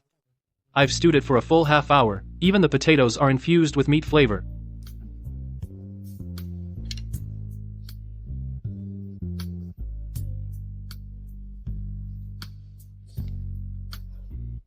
I never thought you, Mr. Gary, would be such a hidden talent. You like it? I'll make it for you again next time. Sure. Oh, by the way, Director, the translation task for that batch of Soviet equipment, I'll leave it to you. Yes, I was informed this morning. Next Monday, the first draft is due.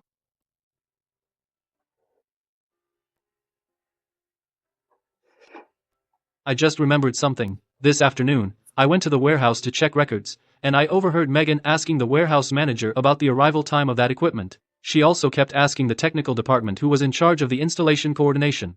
We must be cautious. Lately, she's been running into obstacles everywhere in the factory. It's not impossible that she'll mess with this. After you finish the translation, I'll have Joe from the technical department double-check it. He's worked with Soviet experts for 3 years, so he's very familiar with the terminology. Gary, thank you. I have a feeling you already guessed it. I feel like you already knew. And you're not surprised at all that she'd go after you. I know Megan's nature all too well. She's being isolated at the factory now. Her salary's been cut. And she didn't get the quarterly evaluation. The neighbors all gather together. And they talk about her plenty. I also heard her parents from afar were originally taking care of their grandson at her brother's place. And they specifically wrote to her, saying they'd cut ties with her. If she could swallow that, it'd be weird if she didn't bide her time for revenge. A cornered dog will jump the wall. That's when they're most likely to lose it. Megan getting to this point is all her own doing. But she never looks for the cause within herself. She always blames others. If she wants revenge, I'm ready. I won't let her succeed. Megan probably plans to mess with the translation manuscript. When the equipment installation goes wrong, she'll pin all the blame on me. If that's the case, Megan, don't blame me for making you reap what you sow.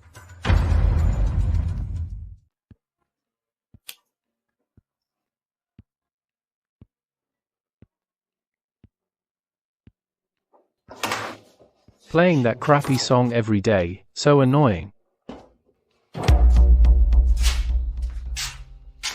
Megan, it's almost 8 o'clock. Why are you still sitting here? By this time, Iris would have already brought out the hot soup. You could at least lend a hand. Auntie, I'm not even 3 months pregnant yet. The doctor said the pregnancy isn't stable. I can't overexert myself. If anything goes wrong, your precious grandson might.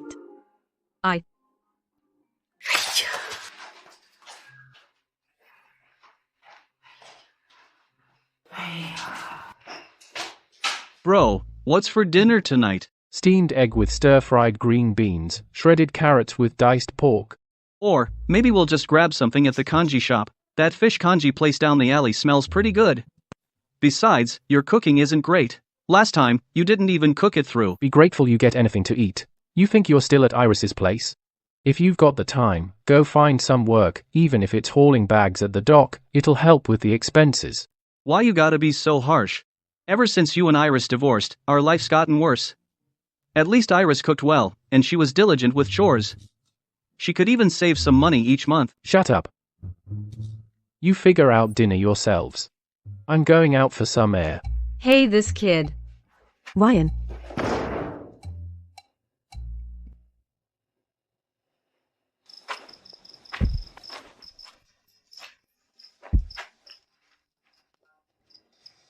How did I end up here? Bad luck.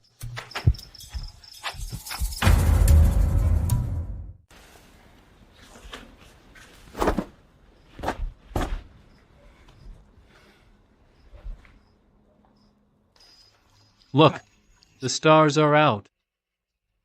Tomorrow's bound to be a good day. In my past life, I spent every day revolving around the roses. Crushed by all sorts of things, big and small. Never had the leisure to look up and enjoy the night. So the stars above are this brilliant. I've missed so many beautiful moments.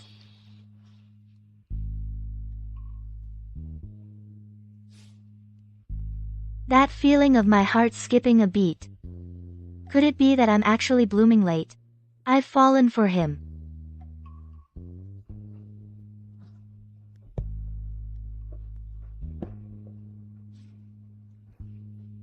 What were you thinking about just now? Nothing. Just thinking about some things. What things? I have some guesses. They might sound a bit ridiculous. Go ahead, I'm listening. The policies in recent years are getting more and more active. I think next year they'll further expand enterprise autonomy. Allow state-owned factories to form horizontal alliances. Our factories' watch gear parts maybe could be sold to Shenzhen's private factories. Even precision machine tool assembly maybe will be subcontracted to township enterprises. That does seem to be the trend. Nowadays, many private enterprises are inquiring about lathe part standards. I also guess in 6 or 7 years, our factory's compensation trade will reach many places in Europe. We won't have to rely on just France anymore. Some technology can even be exported back.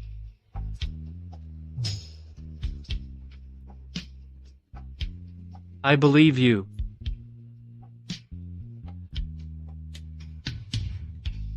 Gary, are you also thinking about leaving the factory?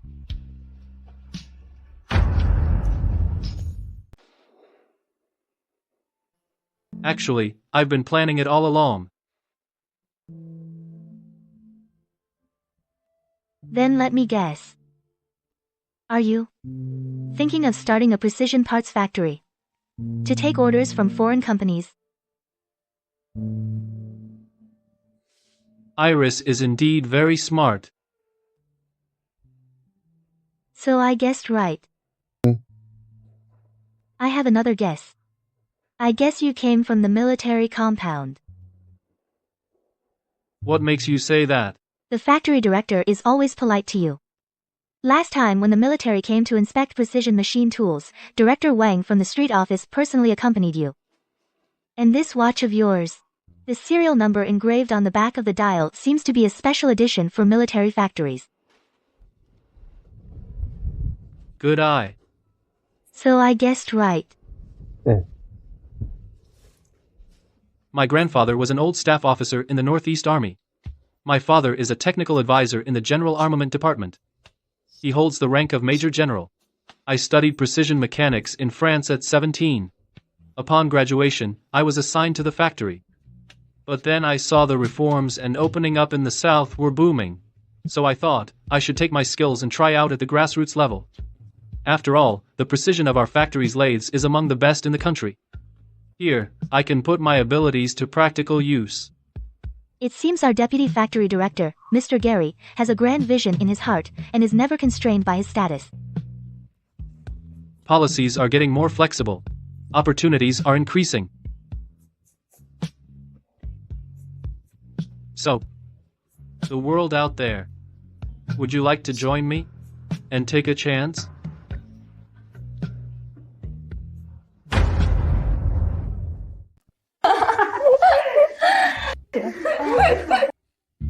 Iris, did you put your translation files in the archive room? Yeah, I've locked them in the metal cabinet. Finally, I can breathe.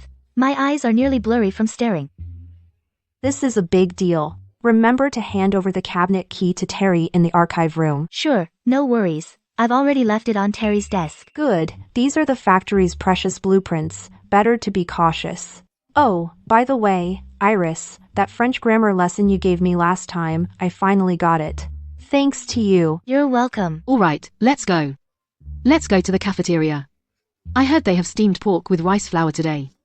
If we're late, we'll miss out. And Iris has been working really hard lately. Let's eat more to replenish. Come on. Okay. Let's go together. Okay. Chestnut scrambled eggs are so good. Right. I think so too. Let's eat some more. Yeah. These people used to hover around me every day, calling me the flower of the translation department, but now, everyone's fawning over Iris. Just because she got promoted to deputy director, big deal. Just wait. I'll make sure you won't be smiling.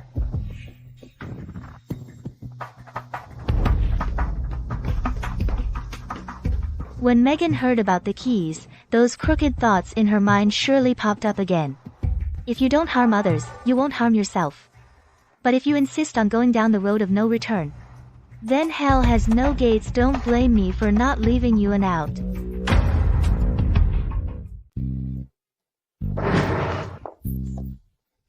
Iris.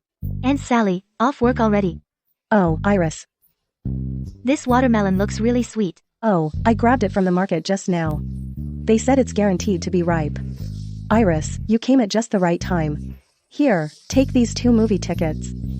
Originally, I was supposed to go with my husband to see Romance on Lucian Mountain. But then my mother-in-law's blood pressure spiked. I have to take the kid and rush to her place. The tickets are for 7 tonight. Would be a waste not to use them. Aunt Sally, I feel so awkward. Oh, don't be polite with me. Iris, come to think of it, it's been a while since your divorce. You should look forward now. I think that Mr. Gary is a good man. Remember John from our workshop? When his kid had a high fever, in the middle of the night, it was Mr. Gary who biked him to the hospital. Even during a typhoon, Mr. Gary helped the neighbors fix their houses. Ah, a man like that is hard to find even with a lantern. Oh, Iris, I've seen Mr. Gary many times bring you brown sugar buns from the canteen and sliced braised pork. He definitely has a thing for you. Any smart person can see that. Tonight, why don't you ask him to the movies? And after a few times, who knows, maybe I'll be drinking at your wedding by year's end. Aunt Sally, stop teasing me. What's there to be shy about? I gotta go. I need to catch the last bus. Make sure you use those tickets. Bye. What were you talking about with Aunt Sally? You said you liked tangerines last time. I passed a fruit stand just now and saw some new Huangyan tangerines, so I got a few. Thank you, Gary. Oh, right, Aunt Sally just now gave me 2 tickets for Romance on Lucian Mountain. They're for 7 tonight. Do you have time?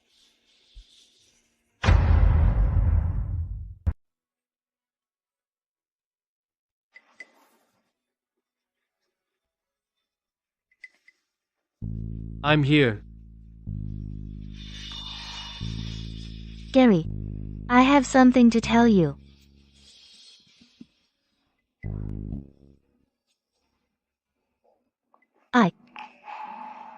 Let me speak first.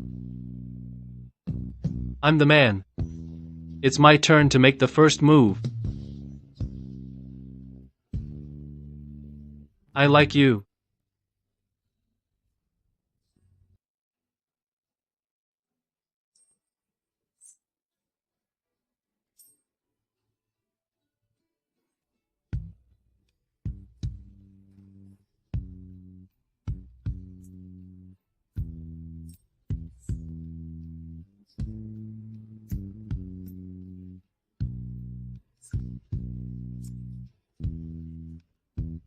Gary, I like you too.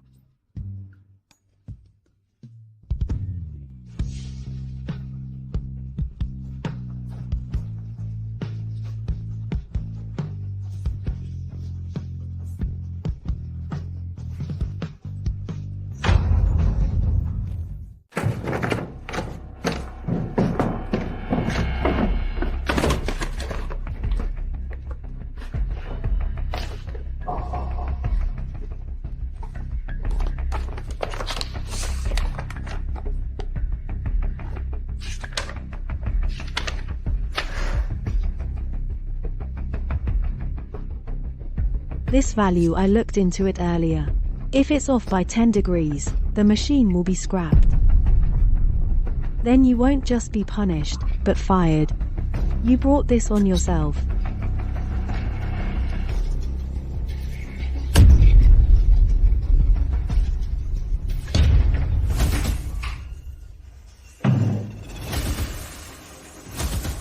Director. Megan.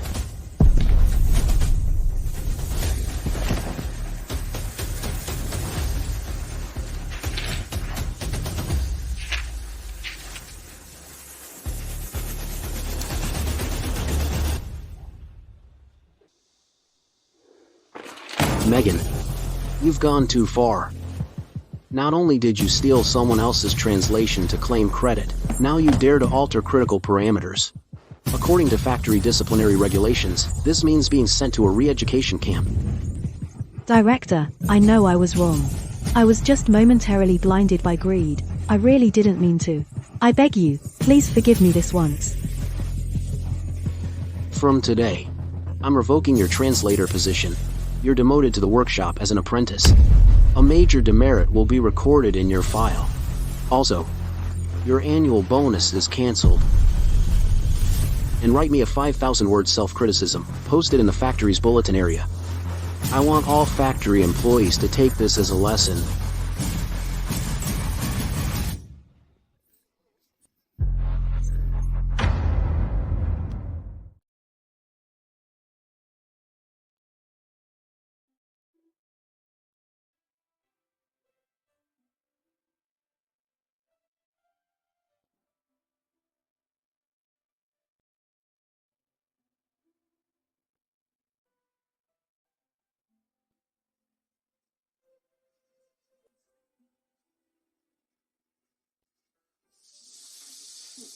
Why didn't you shut the door while changing?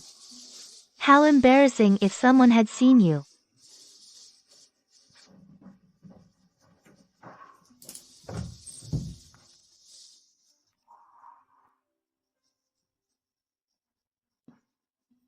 All right, whatever you say, Iris. Only for you to see.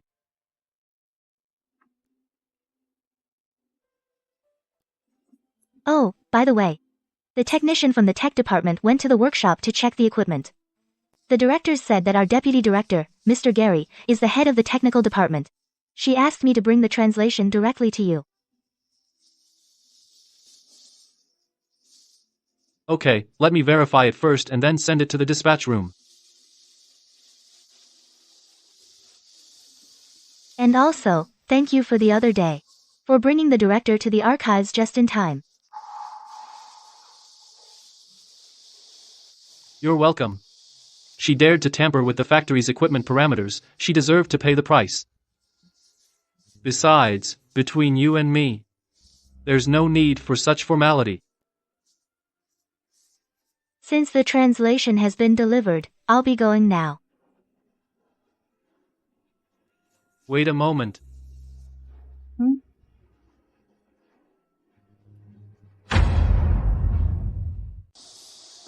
Hold on.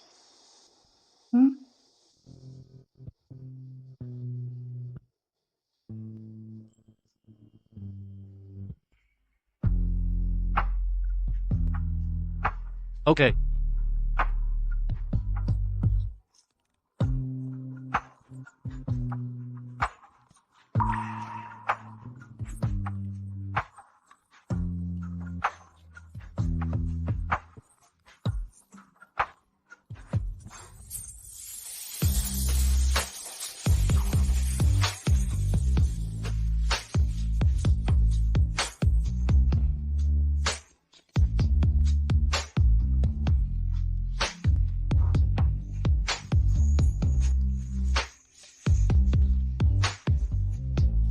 I really have to go now. Go see Megan at the hospital.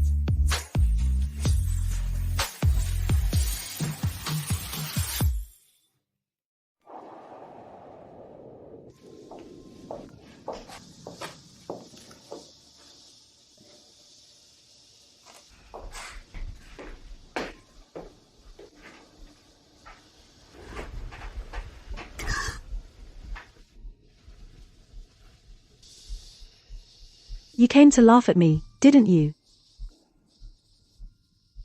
Watching me get demoted to the workshop. And losing my baby. You're pretty pleased with yourself, aren't you?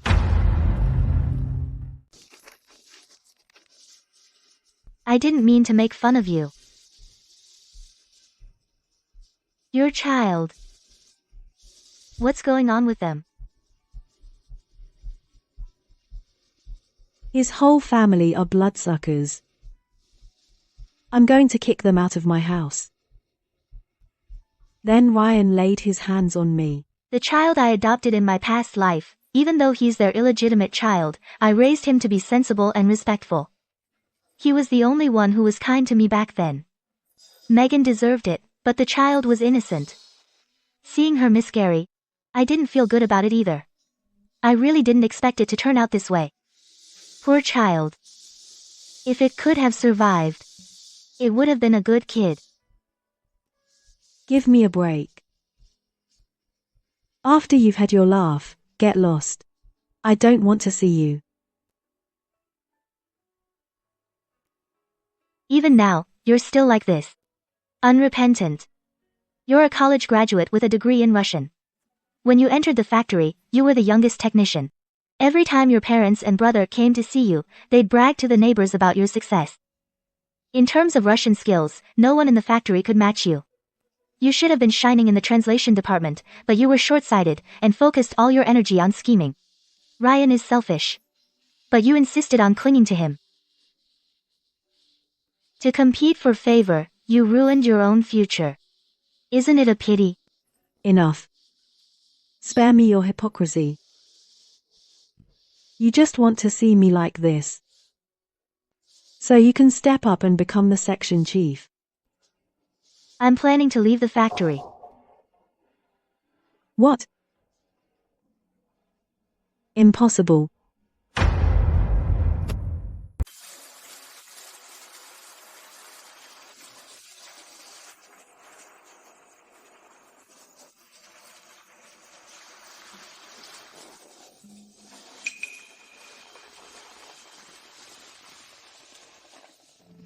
I was worried you'd feel uncomfortable seeing Megan. After thinking it over, I figured it'd be better to come pick you up. Thank you, Gary. By the way, about your parents falling into the water, I found some leads. Back then, when Ryan went to ask your parents for your hand in marriage, your father drove him away with an oar. As Ryan was leaving, he saw the mooring rope of your parents' fishing boat half undone. Not only did he not warn them, but instead he loosened it a bit more while they weren't looking.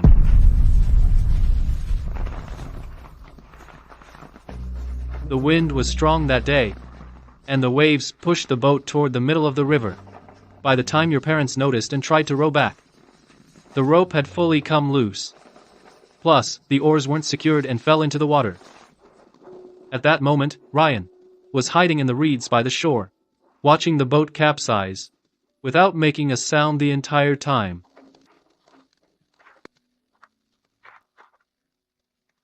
They're so vicious. Those were 2 lives.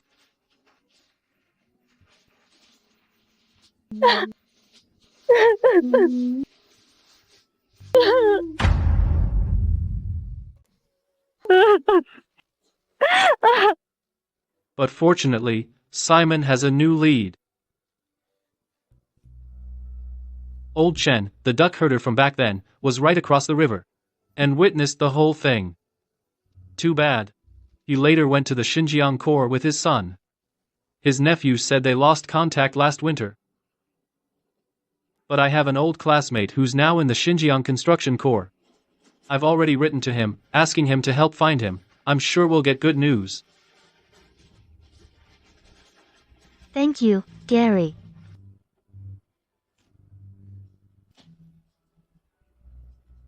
Iris. I've heard thank you too many times. I'd rather hear something else. Something else? What else? For example, I love you.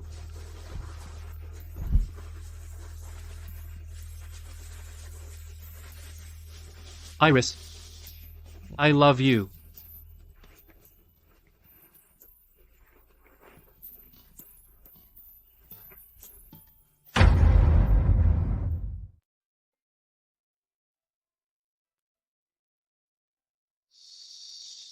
I've already submitted my resignation.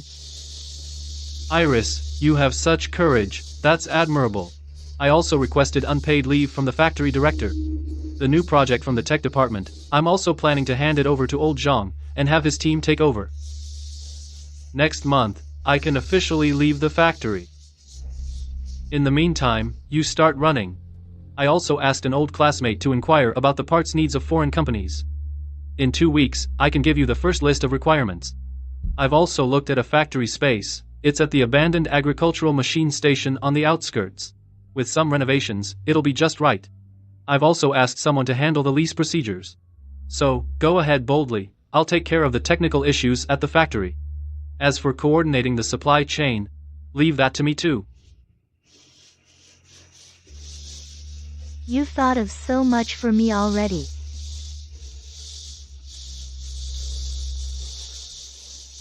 Iris, I know your abilities. I've also seen you shine. From now on, I'll stand behind you, watching you stride forward with your head high, toward the future you most desire. With you here, I feel more confident.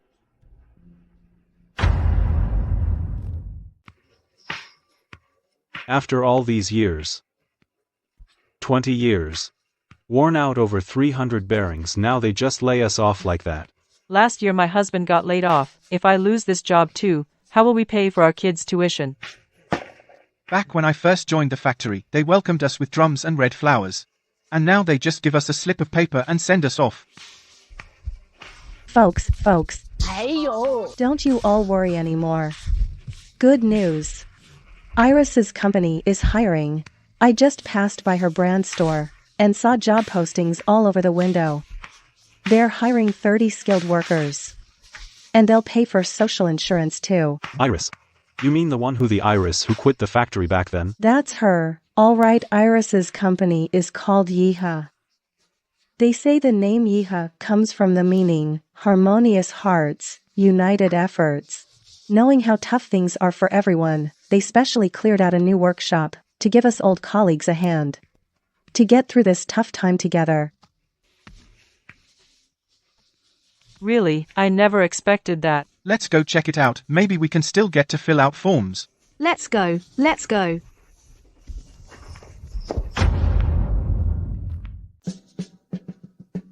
Make sure to write your name and date. Everyone, come look. This is Iris's company. 3 whole factories.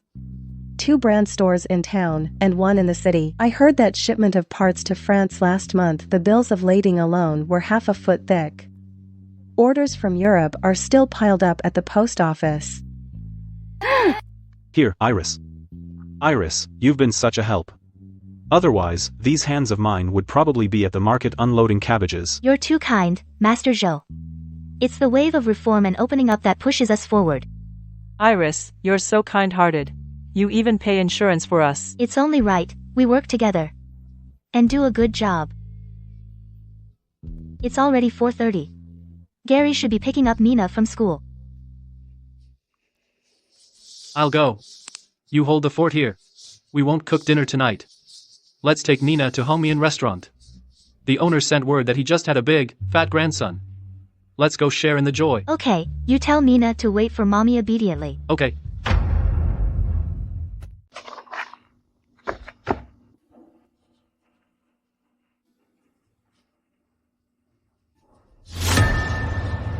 Megan. I'm the head of the translation department. My son can recite 10 poems. Megan, come home. Come home. We've fixed up the house. I'm not going back. I want to live in a big mansion. I'm the head of the translation department. I have a meeting to go to. I need to pick up my son. He's coming home from school. I am the head of the translation department. My son can recite 10 poems. Let's go home. Dear, let's hurry home. I'm the translation department. I'm the head of the translation department. These are Megan's parents. They came from their hometown in Suzhou. Her parents had insisted on cutting ties with her.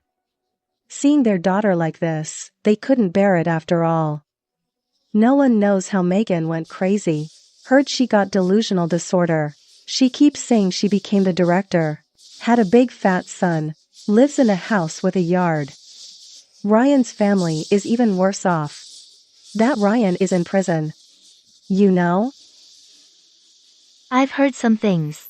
The day your parents drowned, I really was just passing by. We submitted the evidence back then to the prosecutor's office. It confirmed his premeditated murder charge. Thinking back, it's terrifying. The person next to you was the one who killed your parents. After he went to prison, his mother moved to another city with the younger son. The younger son ended up in some shady factory. Since last winter, no news.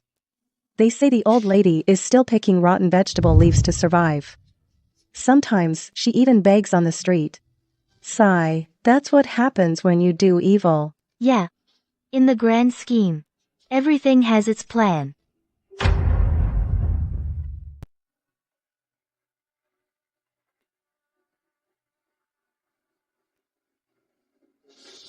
Look, it's eating. Isn't it? Nina, look at this little goldfish's belly. It's so full from what you fed it. If you keep feeding it, it'll get sick. Let's save this rice for the sparrows outside, okay? Mom and Dad said goldfish can't eat rice. They'll die from overeating.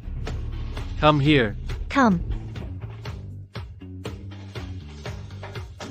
Come, let mommy hold you. Come on. Nina, all done eating? Mommy and Daddy will take you to the park, okay? Okay. Look at you, you're all messy. Like a little kitten. Mommy, today the teacher said my drawing is beautiful. Oh, really? What did Nina draw?